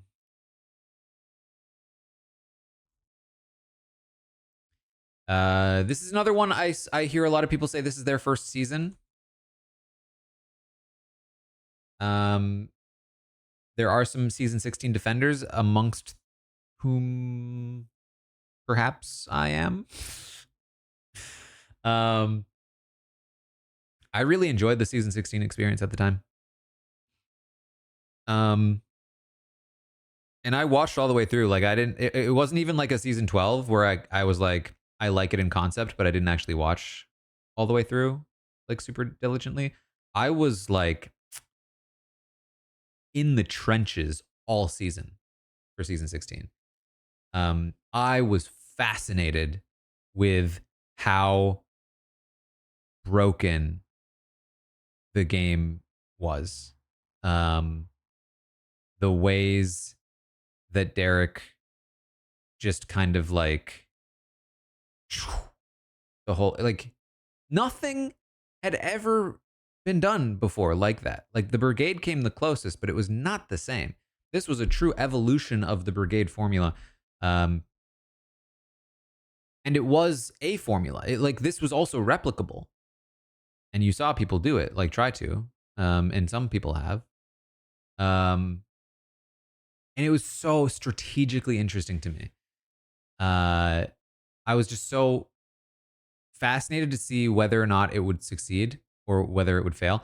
I think also a key element to this for me, which may or may not have been the case for other people at the time, but Big Brother 16 takes place in 2014, September of 2014. Big Brother Canada 2 had just finished airing in the spring of 2014.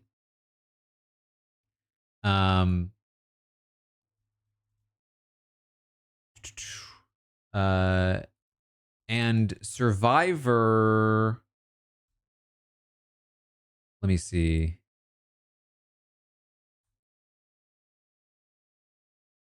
Survivor 22 was 2011. What was Survivor on? Survivor was on 25?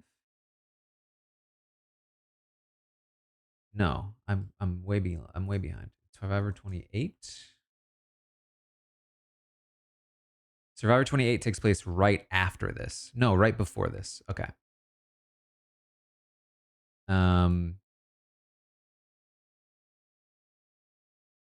And then Survivor 29 is the one that goes right after. Okay. So less so Survivor, but we had just watched Netta. Like if you watched Big Brother Canada 2, you watched Netta do some extraordinary things in that season. Go into the finale of Big Brother Canada 2 fully thinking that she had just won, that she was the winner, because John was taking her and she would win against John if he took her, and she would cut John and win against Sabrina if she won. And then watching the finale and finding out that like after a season of unbelievable maneuvers, some level of dominance, just like that, blindsided, she loses. That's the last thing you saw right before Big Brother 16 starts. And so throughout Big Brother 16, it's in my head. I'm thinking of people like, I'm thinking of the fallen angels of Survivor. I'm thinking of people who lost jury votes on Survivor. I'm thinking about Netta in Big Brother. I'm thinking also about it was just 2 years ago or that Dan lost Big Brother 14. So in my mind, there's still a lot of ways that Derek can slip up and lose. Um, and Big Brother in general to me feels like such a slippery game, and it is. But at the time, it particularly felt this way. It felt like the people that are playing really well, they really just maybe flip a coin to see if they win. You know, like Dan loses. Um, like Andy won, but that was a very different kind of game. Netta loses. Um, like Emmett before that in Big Brother Canada 1 loses. And it just kind of felt like, yeah, you can dominate the game all you want, Derek, but like, are you actually going to be able to win this thing? It doesn't feel like that's kind of what happens. And so for me, it was like, how do you mitigate that? How can you, if you're this dominant, how does your end game play out? Like, are you able to do these things? And for me, Derek was so interesting to watch on the feeds because of the way that he manipulated people. Um, a lot of other great players, the way that they manipulate is usually just through uh, developing relationships with people. And I think that Dr. Will and Dan are kind of exceptions to this. They certainly make relationships with people, and Dan especially, I think, really develops good relationships with people. But Dr. Will is sort of like the devil on your shoulder, and Dan is kind of like the little brother, and they have their own sort of angles. And certainly Derek creates relationships with people, but Derek was somebody that you could really like. You could see what he was doing in a way that felt like they couldn't. That makes sense. And the ways that he would put ideas and words into people's mouths without them realizing was just really interesting to watch. And the ways that he would like every day, like put out fires and make sure, like he was always working and always doing stuff. I found that really interesting. I can very much understand why a lot of people did not and found it to be very Big Brother 12-ish. But where, like, for me, the difference is Big Brother 12, the Brigade, it really was just them kind of playing pool a bunch and then cutting people. Whereas Big Brother 16 was more so Derek getting everyone else to think that they're just playing pool all day. When in reality, he's doing a ton of work all the time. That's the way that I see it, or at least remember it. And so I found that interesting, even as a lot of people tapped out. And I can understand why they tapped out. It's kind of like, I would say, toward the end of season 26 recently. And there have been some obvious comparisons between Chelsea and Derek, where like in season 26, it was like, yeah, Chelsea is going to win. And for like a month, you knew that, and there wasn't really much that was going to happen. But you could still go on the feeds and watch Chelsea work all day, every day. She wasn't resting on her laurels. Same, I think, was true about Derek. He never let up. He never sort of like let go. To the point where people criticized him for it. He was just too controlling. But I found it more interesting to watch. I think nowadays that novelty is gone. You know, the uncertainty I had in like, can this kind of game win is gone. It's like, yeah, the game wins. And it's not as interesting as it used to be. And in particular, it's like, I was interested with the idea of breaking the game. But then once it was broken and we saw it be broken over and over and over, it was like, okay, I get it now. Can we go back? um, So, with all that in mind, I really enjoyed the experience of the Big Brother 16 live feeds. But did you?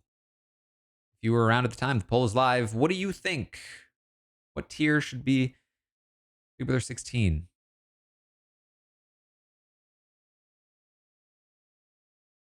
Lots of different responses here. Pretty all over the board. Hovering toward the middle, though.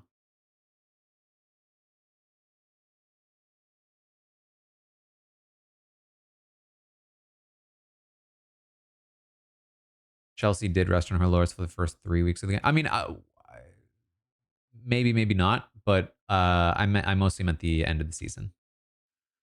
The last month or so. Yeah, I could agree. I could agree that she wasn't as active as she maybe should have been. We talked about that during a deep dive, but I think what I meant was her end game. She did not rest on her laurels. Oh yeah, that was when Utopia aired as well. I remember that. Yeah, pretty like yeah, it looks like a bell curve there. Like it does sort of shape to the top half. More people in Pantheon than unwatchable, more people in great than meh, but ultimately the most in good. Um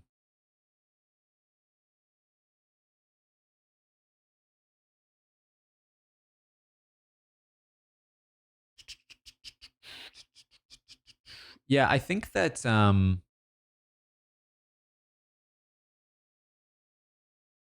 I would either place it top of good or bottom of great for me.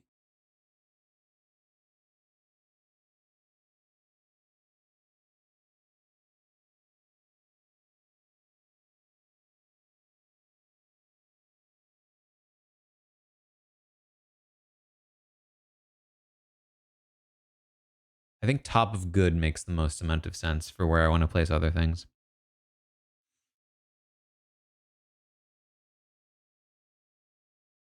Yeah, like Brittany kicking the soccer ball. Devin has a daughter. Like there are a lot of fun things in that season. And interesting characters.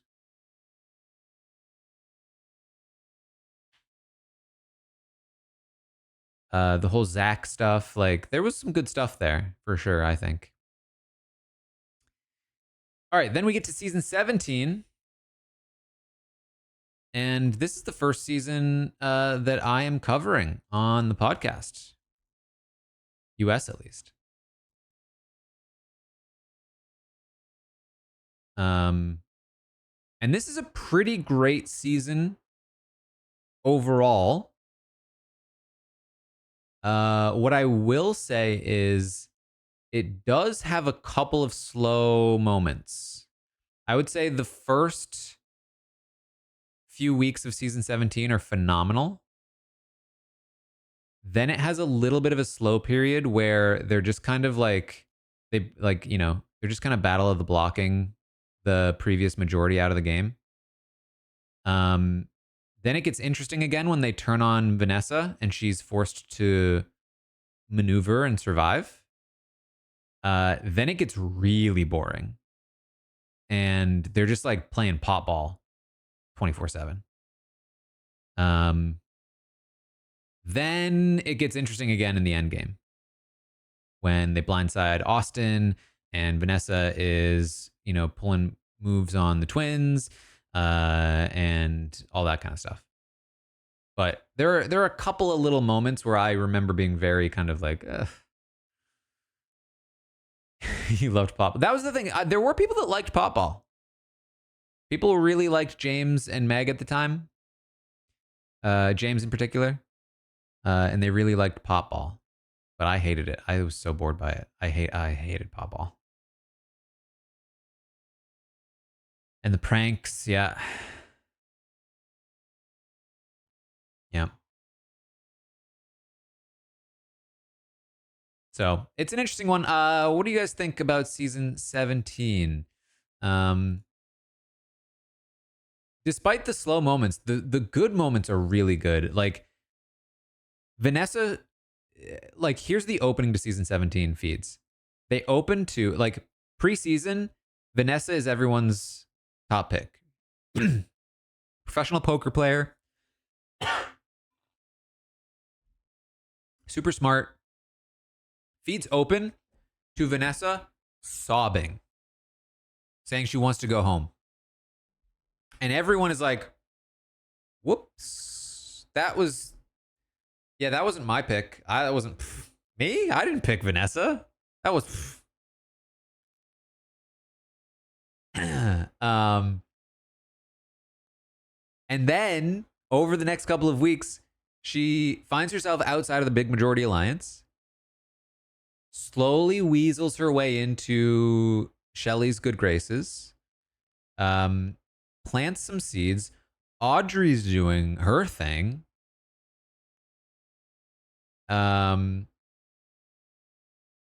You got Devon figuring out the twins. You've got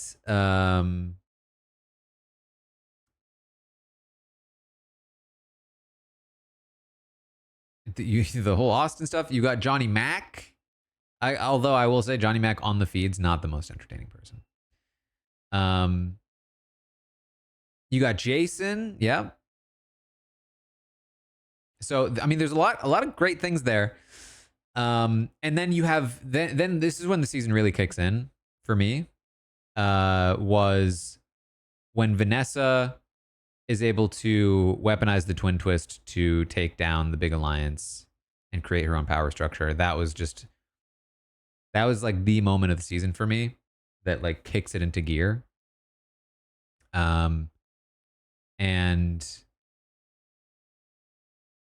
then yeah, there's lots of fun moments from there. Austin begging for his life on Vanessa's HOH. The whole saga again with Audrey and Shelley, the Devon stuff, yeah, the Jackie thing stuff, Steve's, mostly unaired and shown monologues to the cameras, and his one-sided beef with Meg. Steve taking out Jackie and crying and being like, "Is Vanessa made me do it?" Proud, thank you for the 30th. And yeah, you must be silly. And or sorry, did I say Meg? Who am I thinking of? Becky. He's one-sided beef with Becky, and then Becky trying to take Vanessa down and failing her shot, like missing her shot. Like there's just so much good stuff in this season. So yeah, I think that season 17, I think we're gonna place in the great tier. We're gonna place it above season 8. Special place in my heart, especially as the first season I was covering, though not in a way that I really loved. I remember season 17 being a little bit of a frustrating season for me. I mean, not frustrating. Like I loved what I was doing. It was like such an opportunity. But I remember being like, I could do better at this. Like I was frustrated with myself because I felt like, how am I going to be able to convey everything that needs to be conveyed in like the spoiler section of a podcast that I don't feel comfortable speaking for like too long of a period of time in. And I remember being very impressed with like Meg's social game for a while, which really did keep her. I mean, if that majority alliance sticks, I think Meg probably is like one of the top contenders to win. And then Vanessa takes over the game, and then Steve plays Vanessa. And I'm trying on the podcast to be like, guys, I think Steve is the second best player in this house. Like, I really think he's like more dangerous than the show is letting on. But not really having a lot to like back that up, because it was like, what little moments am I sharing? Like most of the moments I'm sharing are about Vanessa. Because I only have like, I don't know if you listened at the time, but like basically we would talk about the episode, then we would go into spoiler section, which you're very familiar with. But like I was like a correspondent at the time. I wasn't like a host, and there was usually a guest. There's usually like a former player or something on the podcast as well. So it was kind of like, okay, Taran, now it's your turn. What are we missing from the feeds? And it was like, okay, I have to condense 3+ days into, I probably have like 2 to 3 things max that I can bring up, and probably 60 to 90 seconds per thing, because I can't talk for more than 2 minutes uninterrupted when there's a guest here and I'm new, and so on and so forth. So I remember in particular really trying to be like, wait, guys, Vanessa weaponized the twin twist. Like it's like it was wild. It was wild. But anyway, yeah, great season. Great live feed experience. BB18.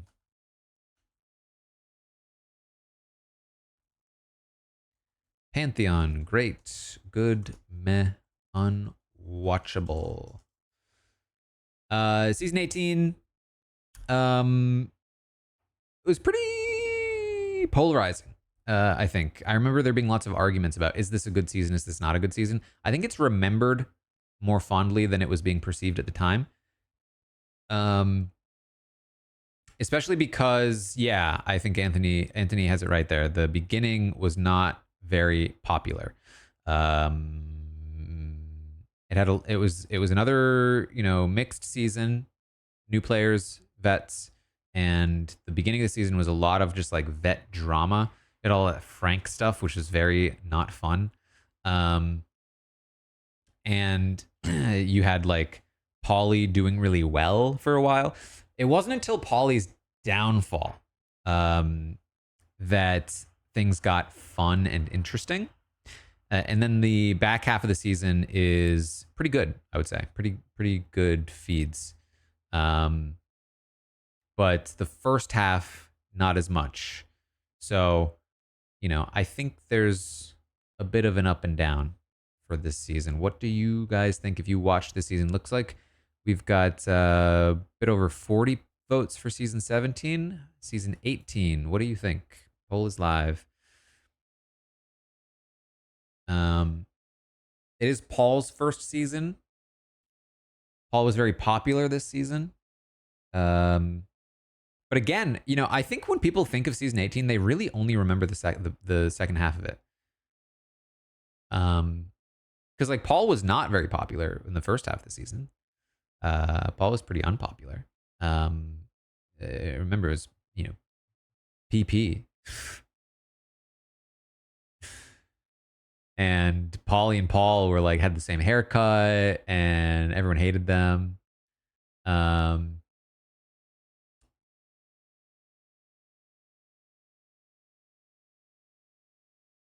season's probably higher if James doesn't spoil Blindsides, yeah. And you did have like the Nicole and Davon stuff in the first half. You had a little bit of, again, like the Frank stuff, but like I think a lot of people try to remove the Frank stuff from their brains. The Bronte Blindside. You guys are placing it in the good tier. I think that's pretty fair. I think I would place this.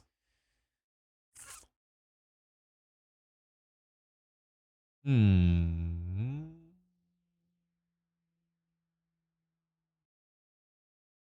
I'm going to move this above season 11.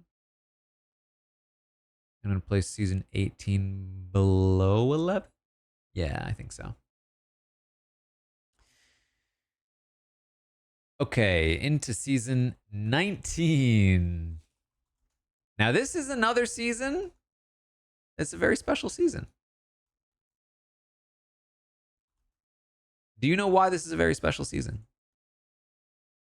Who can guess?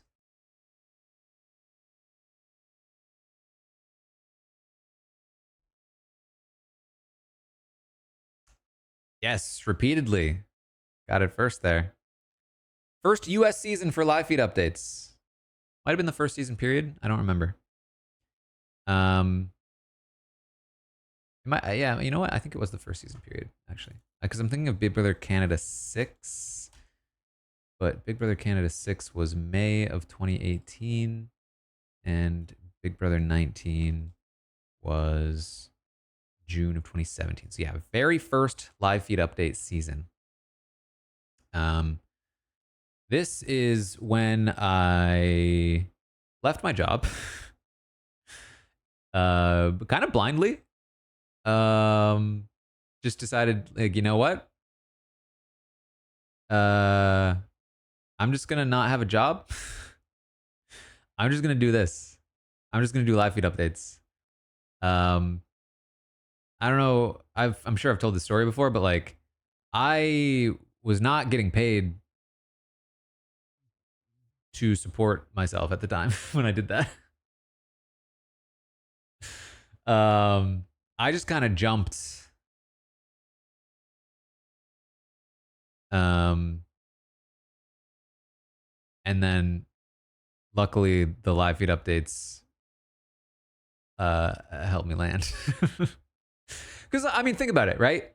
I I couldn't, nobody can do the live feed updates in the way that I do them and also have a different full time job. It is my full time job. Um, did Rob convince me? No. So Rob's idea of the live feed update was very different than mine.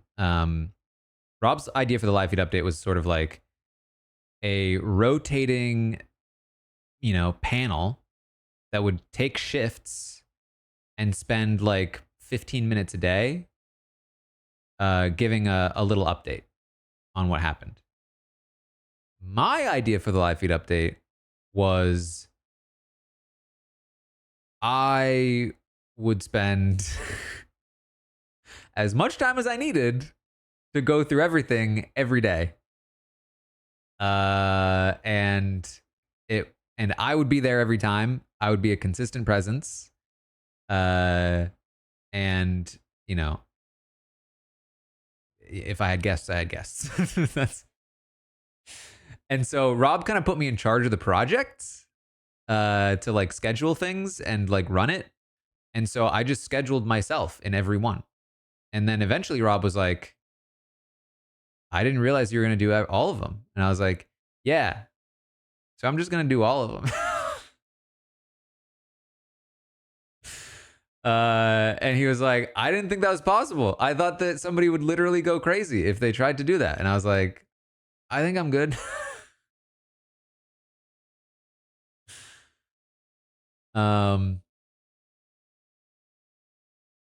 Luckily it worked out. And then I'd started the Taran show.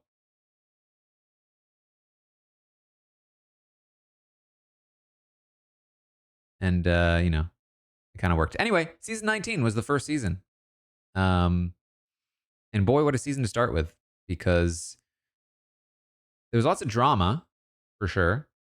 There was a lot of, I thought, interesting strategy, at least in the beginning. But yeah, it got pretty slow. So if you were around for Big Brother 19, you watched the feeds, or at least listen. When I say watch the feeds too, like I count it. The poll is live. I count it if you consume the feeds however you want to. Like I didn't really like for instance, season 6. I wasn't like watching everything if I watched it all. I don't remember. But like I was aware. I went to Jokers, right? So I count that enough that I gave an opinion. Same thing here. If you don't watch the feeds, but you say listen to the updates or go on Twitter and stay on top of everything that's happening, or whatever you do nowadays, I think that counts. I think that you're a feeder. I really do. There's going to be some differences between people who actually watch versus people who consume via other sort of stories and reports. But I think that that's an essential part of being a fan of the show, is that you can absolutely consume it via other means. 44% meh. I think I will agree there. I think that there's definitely a case to be made that it's unwatchable. For me, though, there are a couple of small redeeming features of the season. And it also, holds a special place in my heart. First live feed update season. So, if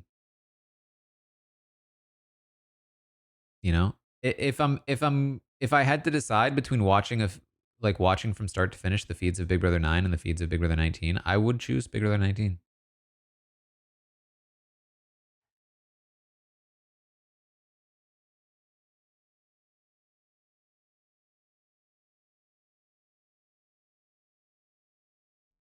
All right.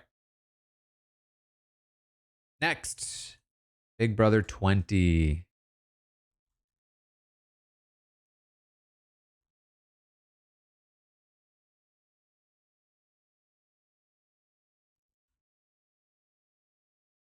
Big Brother 20 was a great season for like the first 2/3. We all know this. It's the only talking point. Great 2/3 of a season. Very boring last third of a season. JV, thank you for the 15th month in a row. The feeds for the first 2/3 of season 20, I think, no joke, Pantheon. If the last third of Big Brother 20 was honestly even kind of passable, I might keep it in the Pantheon. But the last third was like really not great. Like, you really, like, everyone noped out of the season. I remember I was doing the live feed updates. Nobody cared. Nobody cared. After Scotty, there was nothing left. And I at the time I was a season 20 apologist. I was like, hey, this is still a great season, even if things have gotten a little boring. And I still contend that. However, even I must admit that it was just not a fun last third of the season. But the first 2/3, easily Pantheon. So good. Every single week was a different blindside. It was a different like thing that was happening. There was drama. There were characters. The episodes were great and the feeds were great. So where does that land it? I don't know. What do you guys think? Poll is live. If you were watching Big Brother 20 at the time.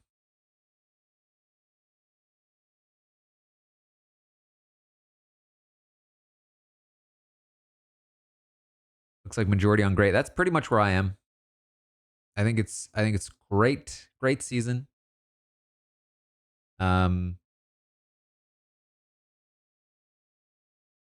Nearly Pantheon season. Just falls short. And I will put it above Big Brother 3 because I don't have a personal experience with Big Brother 3.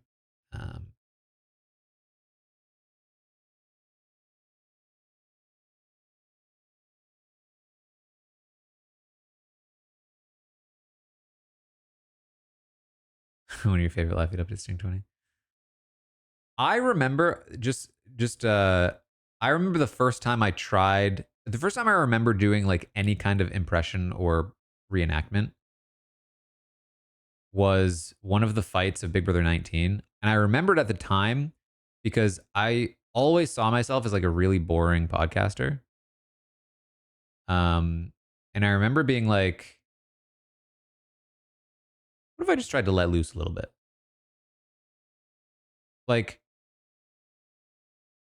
and you know, I think the reason why I decided to do that was because there was this fight that happened and it was so ridiculous when I watched it. I was like, this is such a ridiculous fight. And the way that they're acting in this fight is so ridiculous. This is season 19. And I was like, I feel like the way that I generally present things, and I don't think I think I was hard on myself. I don't think I was that boring. I think I joked around. I had a good time. I played the heel a bunch. Like, I was doing that stuff.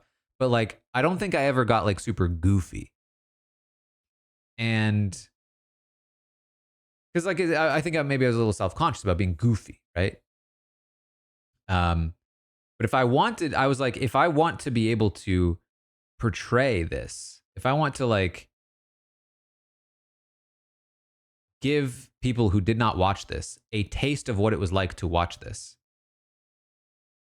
like, I need to be goofy because it was such a goofy thing that happened. Jolly Worms has it. It was Matt Klein's. What are you gonna do? What are you gonna do? It's like, how do you convey that to people who didn't watch it unless you just do it? You know what I mean? It was so stupid. It was so ridiculous and goofy. And if I didn't just full on goofy it up, it would be me being like, and then he was saying, what are you going to do? Like super high pitched. It was so ridiculous.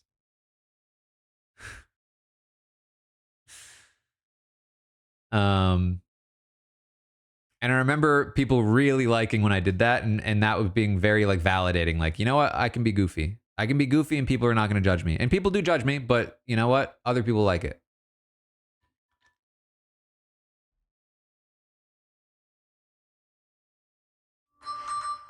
All right.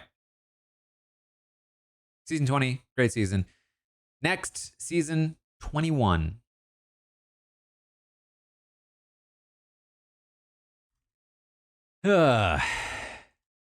Season 21 is one of those seasons where it's like, I would say the majority of it is nigh unwatchable. But there are a few moments of greatness.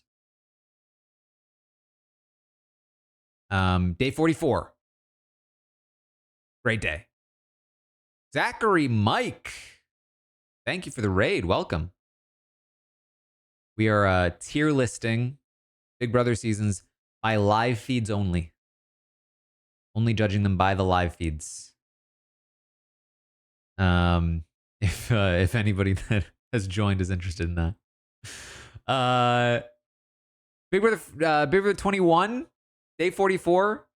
Great day. Great day live feeds. And then, if you're really deep into it, all the behind the scenes stuff, the leaked footage.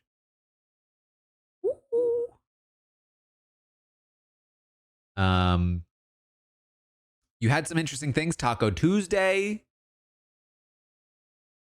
You had Cliff. You had Nicole. Yeah, so I don't know if you don't know the story. There was some random person on the internet came out and leaked the footage of like the running camera on Julie, as well as like what was happening in the house when the feeds were down prior to the live show on day 44. They came out and just dumped the footage on the internet. And they said, yeah, I've been getting this stuff for years. There's some sort of like exploit in their satellite transfer that I've tapped into and have just been getting this footage of when the feeds are down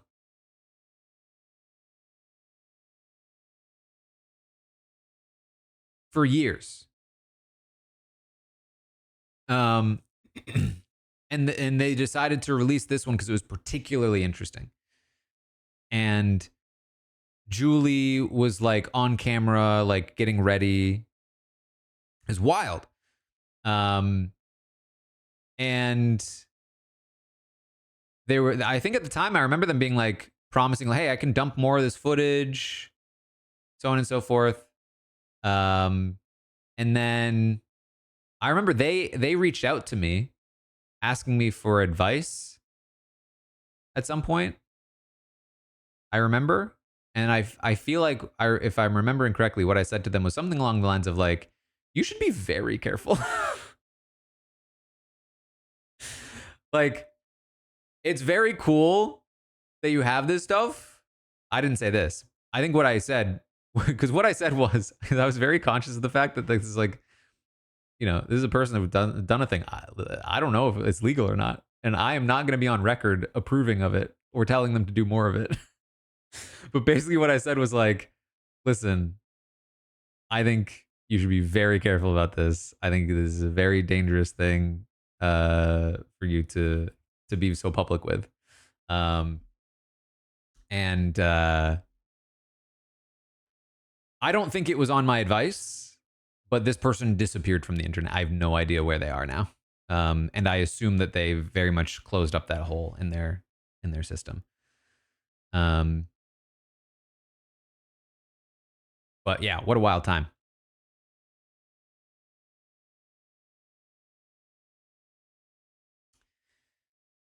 All right, what do you think? Big Brother 21? What tier?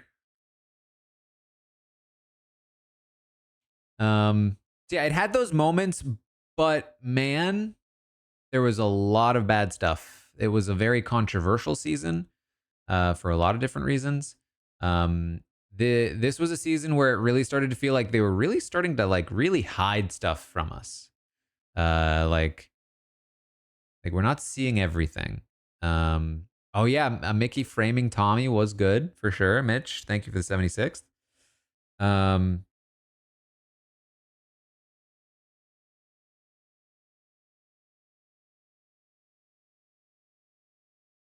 like there was some good stuff in here, but also a lot of bad stuff.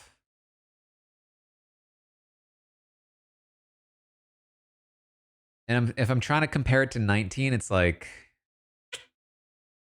is it better than 19? There are some positives, some negatives. I think overall I'd put it just above 19 because it has those good moments. Is it better than 15?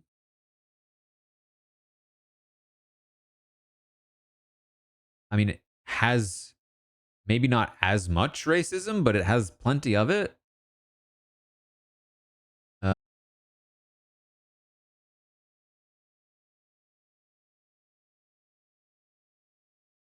Reconnection successful. Am I back?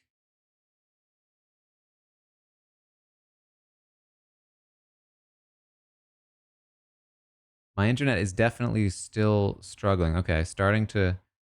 I was in red, now in yellow, now I'm green again. I'm green. Okay, we're good. We're good.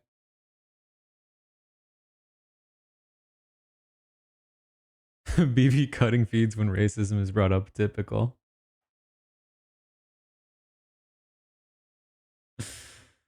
Uh, wasn't I just talking about that too?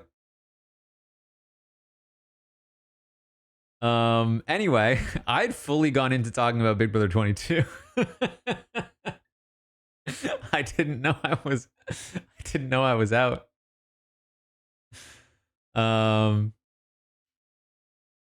Anyway, Big Brother 22, All Stars 2.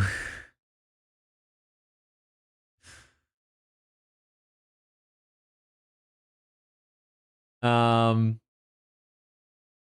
the return of All Stars. It was in the midst of a pandemic.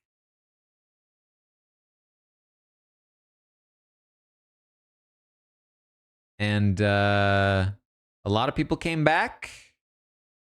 This season really started to get bad with feed cuts for sure. Lots of bad feed cuts. The game was not particularly exciting. I do think there are some redeeming moments. We get to see Kaser and Janelle again. Oh, am I buffering again? Oh, geez. What's happening?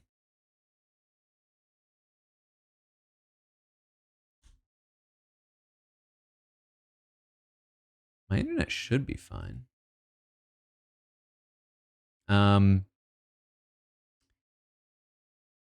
Like the first couple of weeks are pretty interesting. The way that Cody sets up his structure, with Kaser and Janelle trying to fight back. You had that whole like Nicole Anthony saga, which I thought was like wild. So there was some good stuff there.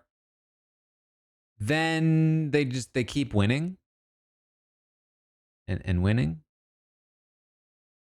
and winning.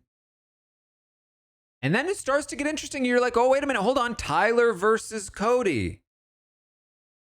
Tyler's starting to undermine Cody's positioning. Tyler's starting to, oh, and he's going to quit the game. Yep, never mind.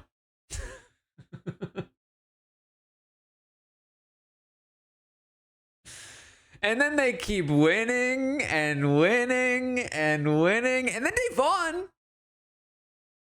wins a veto. And you're like, oh, look at that. And they're just going to take out, okay, yeah, that's fine. Yeah. And then they keep winning and winning and winning. And then Memphis makes the whole Wise Guys alliance, the double Wise Guys. That was pretty funny.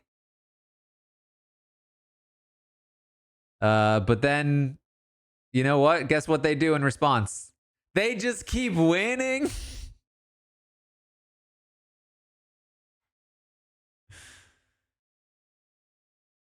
And then Cody cuts Nicole in the final three. That was pretty fun. I mean, not for Nicole, obviously, but good TV moment.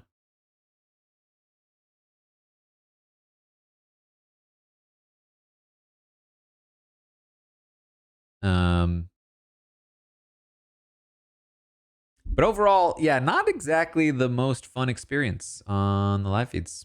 What do you guys think? Polls live. You were watching Big Brother 22. Cutting Nicole is not on the feeds is a good point, actually. I mean, I will say, watching Cody like play her leading up to it was interesting. Oh yeah, the whole David saga, not the more controversial side, but the David saga where he like accidentally kept throwing people under the bus. That was very funny. I found that to be very funny. And then the whole like, are you the one that saved me? That was pretty funny too.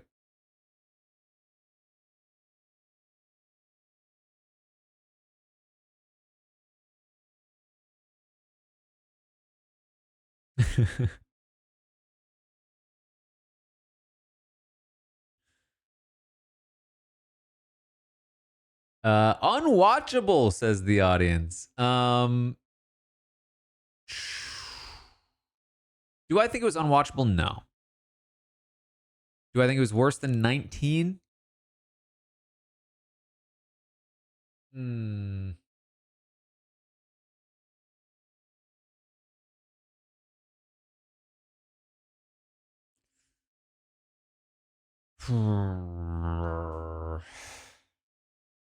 I think it was more disappointing than 19 because the expectations were so much higher. But the thing too is though is that like it also was during the pandemic and nobody had anything else to do.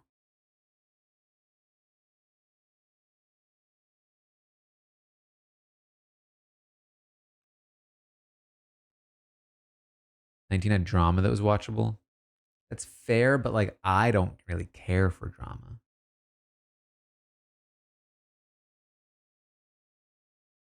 I think maybe that's part of why people hate this season so much is because they had nothing else to do.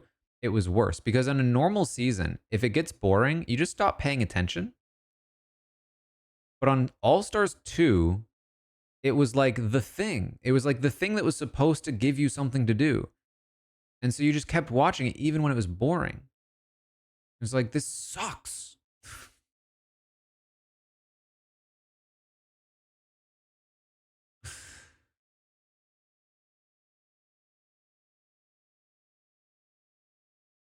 You know what? You know what, Irie? That's a good point. The feed cuts. The feed cuts, I think, keep it below 19 because because at least you get to, at least they weren't hiding the controversial things in seasons like 19, 21, and 15.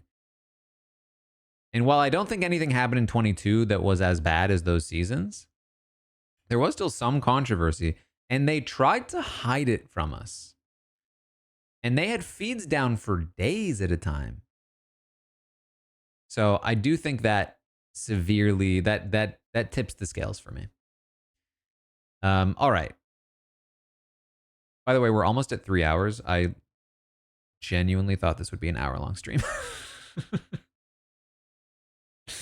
Big Brother 23.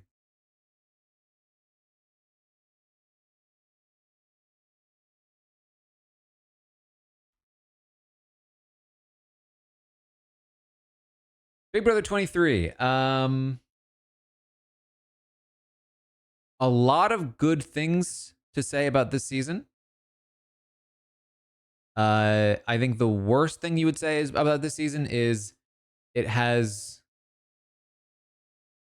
You could say that there's a lack of drama, which I think is fair, but I think in the context of the modern era, the amount of drama is actually fine. It's like moderate. Um,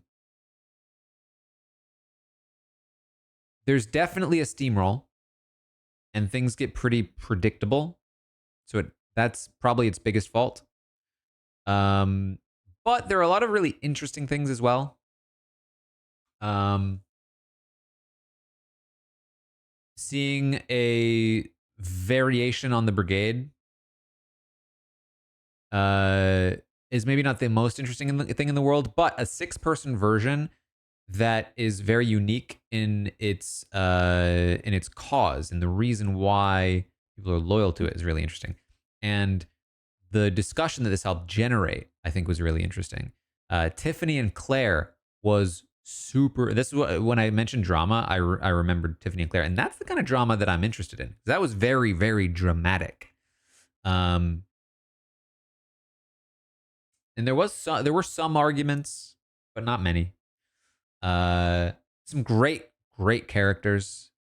Some really good first third of the season, I would say, just in general. I know people think a lot about the last third being really boring, but like the first third was very good. Between Frenchie and the fisherman and taking him down and then building up their own thing. And then, then there's like the rise and fall of Derek X, and all that stuff. So there's it's I would say it's a good season overall. For live feeds, you did have Kyland and Sarah Beth, I think, which is a little bit of a down. um, and just in general, like lots of good and interesting conversations that were had that season. Um, and I found it so interesting, and I hope illuminating, um, to see the cookout operate in the way that they did and struggle with, is this good for my personal game? Is this something that I feel like I have to do for something outside of my personal game? I thought that was a really like compelling thing to watch. Um, at the same time, there were, it was pretty slow for a decent portion. So, what do you guys think? Big Brother 23, what tier you place this one in?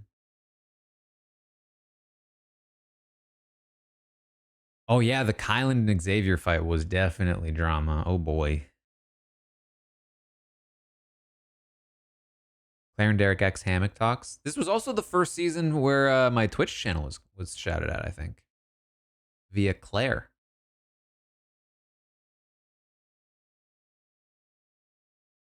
Like specifically the Twitch.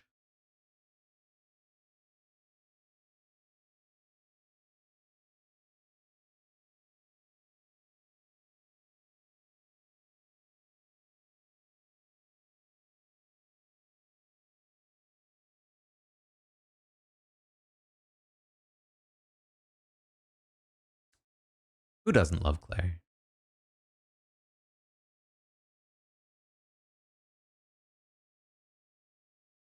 The Claire and Derek showmance, I think, is phenomenal.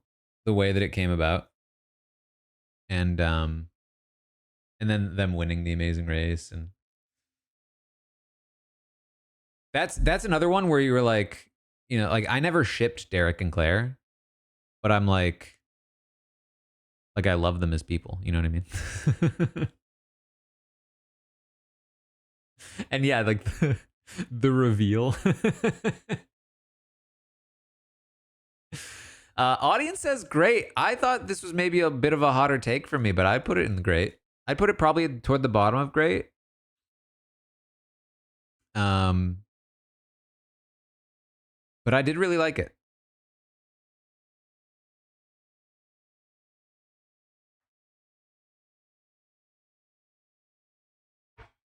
The COVID test preseason, yeah.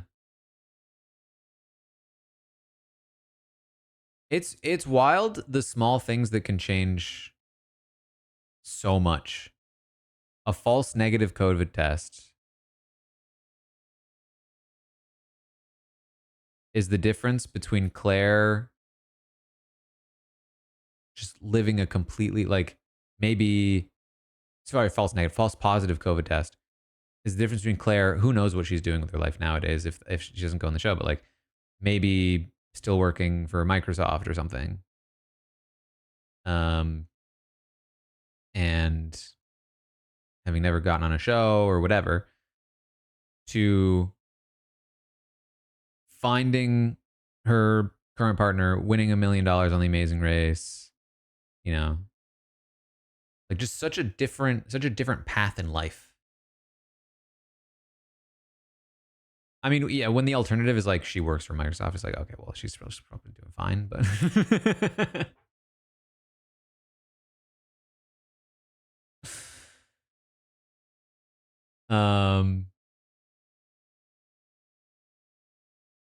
crushing on Derek X from afar, yeah. All right, season 24.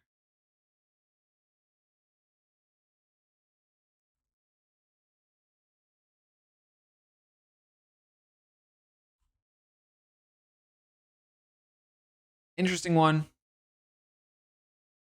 Definitely a rough start, but boy, does it come back.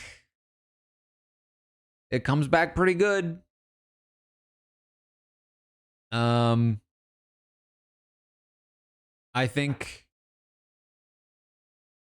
from the moment the leftovers are formed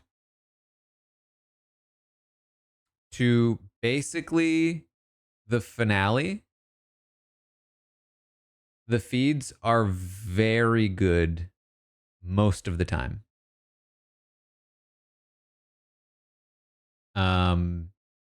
There was a frustrating feed cut situation for both Direfest and the Kyle situation. However, having feeds from day one as opposed to day, say, 5 or 6 was huge in getting to see what happened with Taylor. I think the live feeds are an essential component to the season. And so I really do think that like season 24 has some of like the highest highs of watching feeds. And ultimately, like the best moment of the season is, I think, the finale, which is not feeds related. But what I will say is that the finale does not hit nearly as hard if you have not been watching feeds from day one. Like they are an essential component to truly feeling that in the way that you did. Um, Watching her prep, yeah. So what do you guys think? Where does Big Brother 24 fall on the tier list? Little all over the place so far. Poll is live. You had Muffin Gate.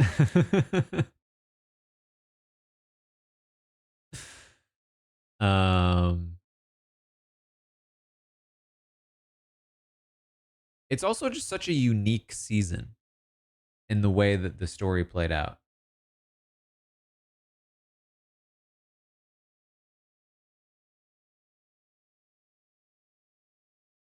Joseph's birthday.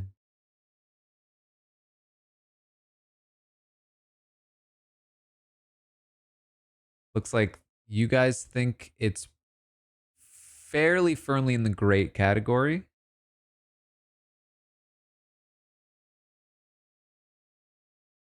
I think that I am going to go a bit higher than you. I'm going to place it up in the Pantheon.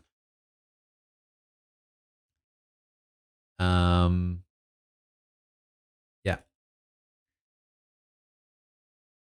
I just think that it's so unique, and it's one of the best examples of a season of the show that makes the case for live feeds like more than any other. Like it's just such a live feed centric story. There are things I don't like about the feeds from that season, but like, if you were to make a case for why the live feeds are good and important, I think season 24 is your best argument.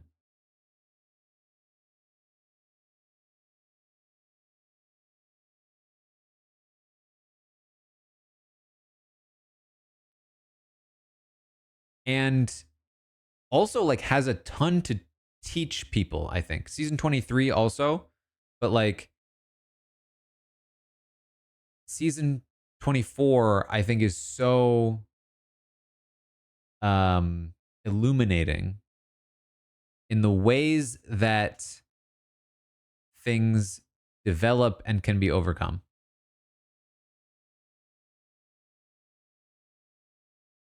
Phenomenal experience for live feeds.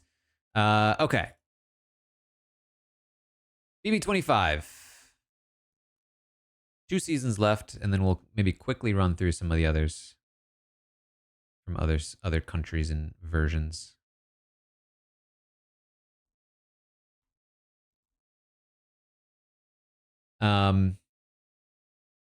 Season 25, phenomenal first half. I would say great to Pantheon first half. I would say nigh unwatchable second half. It's really that simple. We've obviously talked a lot about season 25 very recently, so like we don't need to talk too much about it. Poll is live if you want to give your opinion. Hard to know where to put it.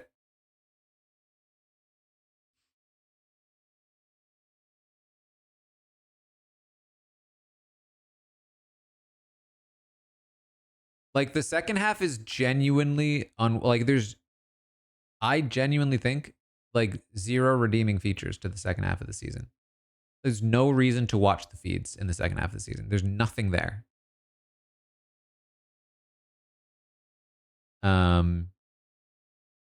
First half of the season,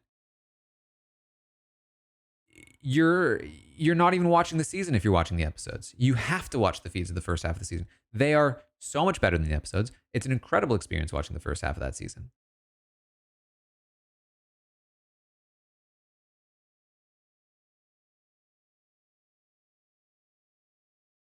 It's just like what like you guys have landed on smack dab in the middle. That's just solidly good. Yeah. I mean, I think it can depend on your philosophy. Like, do you go by high points or do you go by low points or do you weight them equally? I think I generally go by high points, so I'm inclined to go a little higher than good. But maybe just like near the top of good makes some sense.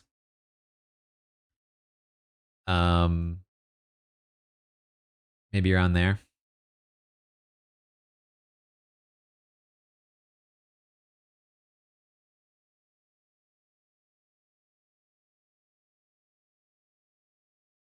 Because it's, I mean, like ranking anything, you really have to like take into like your criteria really matters.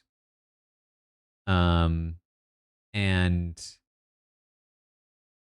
if the criteria is like, say, you have to watch all of the feeds, you have to sit down and watch all of it. What do you think? Where would you rank it? Like that matters. Like if I have to watch all of Big Brother 25, then it's pretty low because like I do not want to have to watch all of that. I don't care how good the first half is. But if I get to sort of check out and I'm ranking it more on the good parts, then it's a pretty good season, you know? And I tend to be more inclined to go toward the good. Like you can most of the time not have to watch things in real life. All right, Big Brother 26, final one. We just watched this season.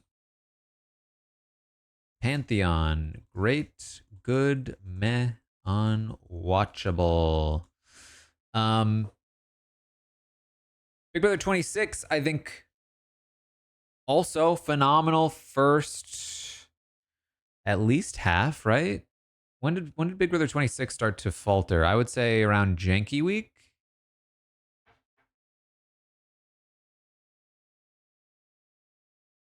And then it gets really slow. But what I will say about that is that, like, I think that the end game of BB26 is not as unwatchable as BB25 because at least, like I said, Chelsea was still there doing stuff, and manipulating and positioning and so on and so forth. It was a bit of a foregone conclusion, yes, but it was something. I wouldn't call it unwatchable. I'd call it meh. I'd place it firmly in meh. The last month of the season. Yeah, I think season 20 it's similar to season 20 in how it functioned. Um in a really good and compelling first like 2/3 of the season with a lot of really interesting and fun little twists and turns. The structure worked really well. The competitions were better. It's a lot of good stuff here. And it really kept you going for a long time. And it kept you going for longer than BB25 did. So here's the poll for you guys. I think for me, it's going to land probably toward the bottom of great, because I think that if BB25 is toward the top of good, I think that BB26 is a tier above it, fairly solidly above it. Maybe more along the lines of like a big BB17. Like if I'm trying to compare to BB17, I might need some distance from it to really be able to compare there. Looks like you guys agree. You're in great as well. My first instinct was 17 must be better than 26. But then I was like, oh, maybe I'm just too close to 26.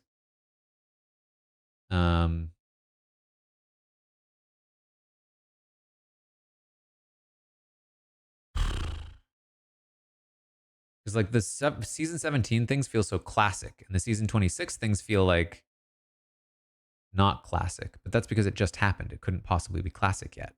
You know what I mean? Like surely Crazy Eyes is going to be classic. So you know what? 17 at least. I think for now I'll put it below 17. Just because 17 was a little more consistent. 17 had some great highlights. 26 had some great highlights. 17 had some slow parts. 26 had some slow parts. But I think overall, 17 kept you engaged more consistently throughout. 26, you could really kind of tune out at the end. So I think I'd do that. All right, there it is. There's the tier list of US seasons. Let's pull me off the screen.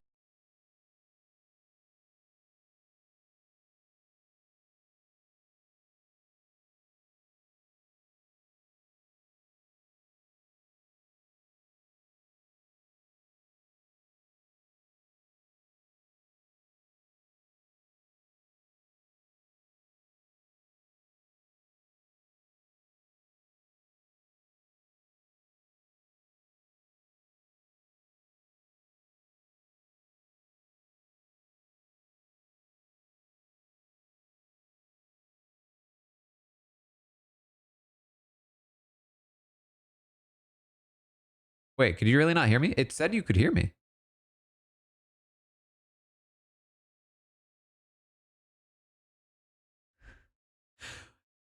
You really couldn't hear me? That's wild.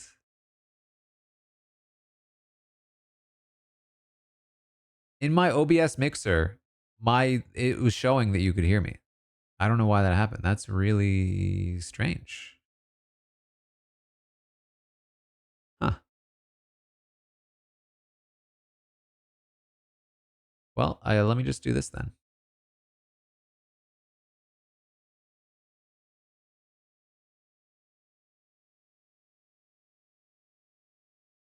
Okay, now some of you are saying that you're messing with me.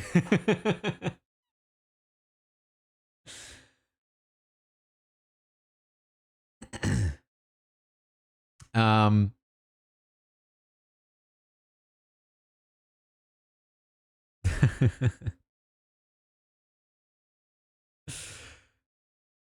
I believe Shannon. Shannon wouldn't lie to me. All right. Well, let me just do it over again then. In the Pantheon, Big Brother 14, 10, All Stars, 24, and 6.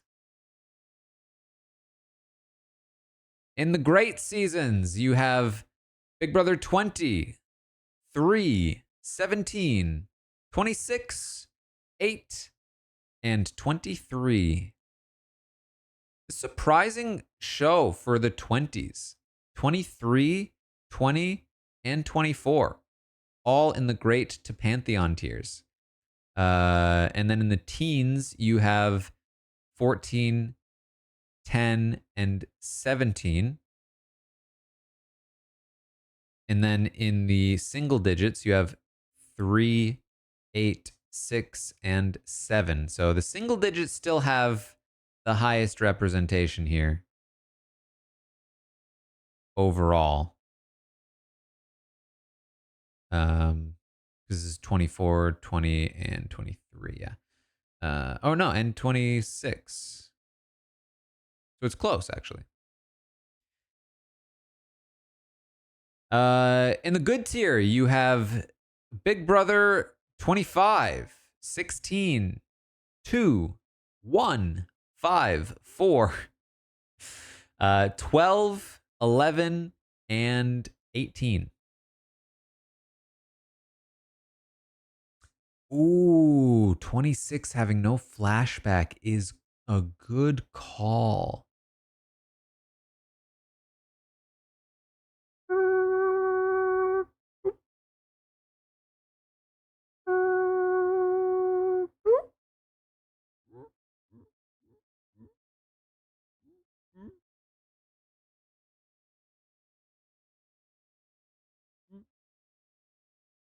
I'm going to leave it in great, but I'm going to put it at the bottom of great.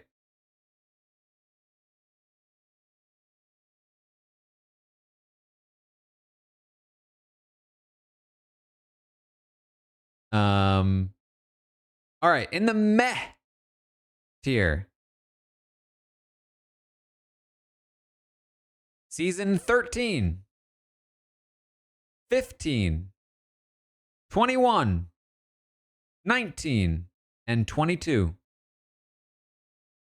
I think this is the reason why we feel like the 20s are probably bad. But it's like what a bad series of seasons. Like 13, 15, 19, 21, 22. They're all within like a year or two of each other, mostly. And then some would have 16 down there. I didn't. And then unwatchable. The only one I thought was unwatchable is season 9. You guys disagree. You would put 22 in there. I think most Big Brother is watchable. Season 9 was the only one that was not watchable for me. Okay. Let's quickly run through some of the other stuff, though. BBOTT. I think for me, BBOTT has a couple of things. One, didn't love the game format. Not very fun for me. Two, the game format additionally made covering the season less fun for me. There was a lot of fandom wars. I was not a fan. Three, there was a lot of drama during that season that I was not a fan of. Not fun to watch for me. So those are 3 negatives. Huge positive. You got to see the diary rooms. You got to see the competitions. It felt like you were seeing everything. It had that Big Brother 1 novelty feature. And that made up for a lot. That was fun. So overall, I think I would probably place it in the good tier. Actually, no, hold on. This is specifically live feed rankings. Specifically live feed rankings. Getting to see everything. If I have Big Brother 1 in good, I have to put Big Brother OTT in good. But the problem is I didn't actually watch one. I'd think about putting it in great, but it just wasn't a great experience. The watching, if I eliminate the experience outside of watching it, maybe toward the top of good. I'm gonna keep it in good. I'm gonna keep it in good. Big Brother Celebrity 1. I would say you had Omarosa, you had Shannon Elizabeth.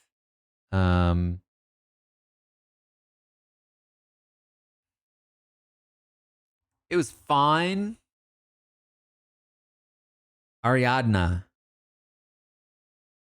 I would call it good. The live feed experience watching Celebrity is not the best, I would say. The episodes are fine. The episodes can be very fun. Live feed's not as fun for Celebrity. Lots of cuts and, you know, strategy isn't always the best. Celebrity 2, I would say, in some ways was better, in other ways was worse. You had Candy, you had Tamar, some drama there, some strategy there, but it wasn't always fun drama. So I'd probably also just put that into good for me, and then Celebrity 3, I'd say was meh, pretty low meh. Then if we go to Canada, you go to season 1, I would say that's great. Great season of live feeds. Lots of fun stuff, even when it starts to get a little slow. Dan Giesling comes into the house. That's very fun. There's also the novelty of it being the first Canadian season. It was very uncensored. Good stuff. Canada 2, I think, goes in the Pantheon. At least close to it. So much good stuff in that season. So much good stuff. Canada 3, I would say, is great. The episodes were not great, but the feeds were really ranking the Canadian seasons is a little more impactful than ranking the Big Brother US seasons because there's actually such a difference. Canada 3, I'd say, is great for live feeds, not so much for the episodes. Canada 4, I would say, is good. I'd say the first half of Canada 4 is great to Pantheon. The second half of Canada 4 is good to meh. And so it averages out to good, probably. Canada 5.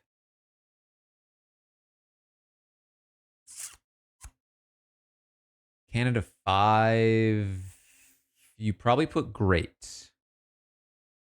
I don't think you put Pantheon because I think actually a lot of the Canada 5 greatness comes from the episodes, like the double eviction. The live feeds were great, but I don't know if the live feeds alone were Pantheon. Canada 6, I think.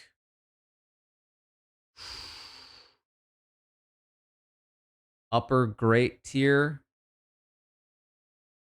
I don't think we can quite get to Pantheon for 6, but it's definitely great. Canada 7, I think for me was good. I'd say upper good. Some would probably say meh. Most would maybe say meh.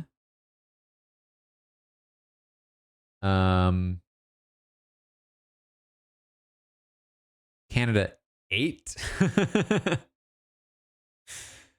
Canada 8 was perhaps unwatchable at this point. Canada 9, I would say, was great. Lots of back and forth, lots of characters, very fun. Gameplay was not always the toppest of tiers, but we have a very good winner and a lot of drama and strategic maneuvering. And then Canada 10, I'd say is Pantheon. I'd say Canada 10 is like upper Pantheon. You get to Canada 10 and you're like, Canada 10, All Stars, Canada 10, All Stars, Canada 10, Canada 10. I think Canada 10 over All Stars. Then you go Big Brother 10, Canada 10.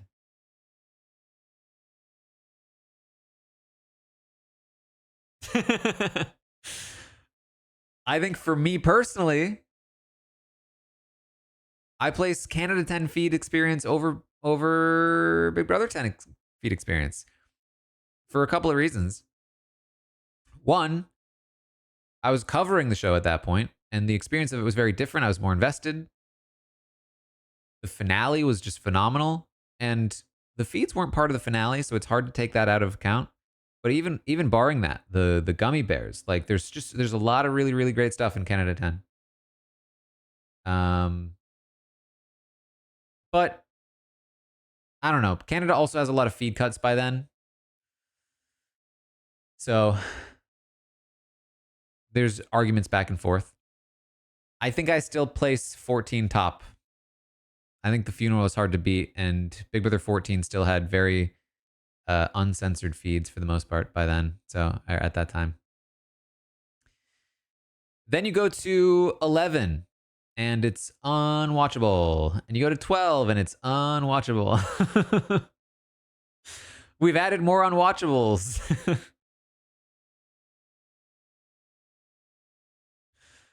um.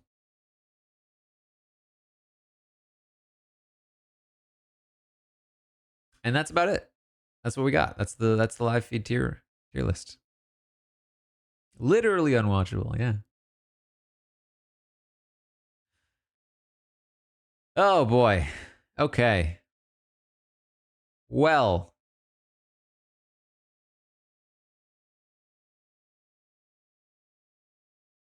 that was Big Brother live feed tier list over 3 hours. I really didn't think it would last this long. That's my whole day. Hopefully you enjoyed. I think the next current planned stream is going to be probably just next weekend, but maybe we will squeeze something else in this week. I will try to let you know ahead of time if possible. Tastemakers is coming out tomorrow. It was also a jumbo episode. Traders is going to be Thursday. Maybe I'll do something around that. But check out the Tastemakers if you want my thoughts on the Golden Globes and what I thought was some of my favorite stuff of the year. And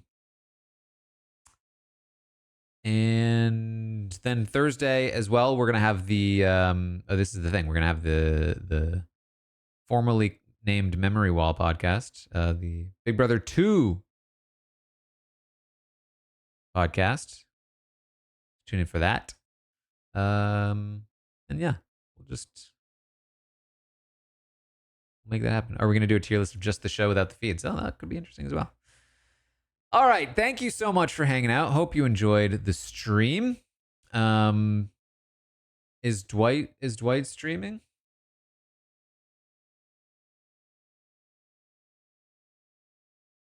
Looks like Dwight is streaming some Blood on the Clock Tower. Okay. If you haven't watched Blood on the Clock Tower on a stream before, check it out. It's a good time. I'll send you over to Dwight. It's a very fun game. It's really interesting to play. It's got some fun mechanics. And I think it's pretty fun to watch on stream as well. So check out what Dwight's doing. And then if we end up playing again, we usually play that on Saturdays. So you can come and check us out while we play some Blood on the Clock Tower then. But in the meantime, thanks for hanging out with me here today. Go say hi to Dwight. And I will see all of you next time.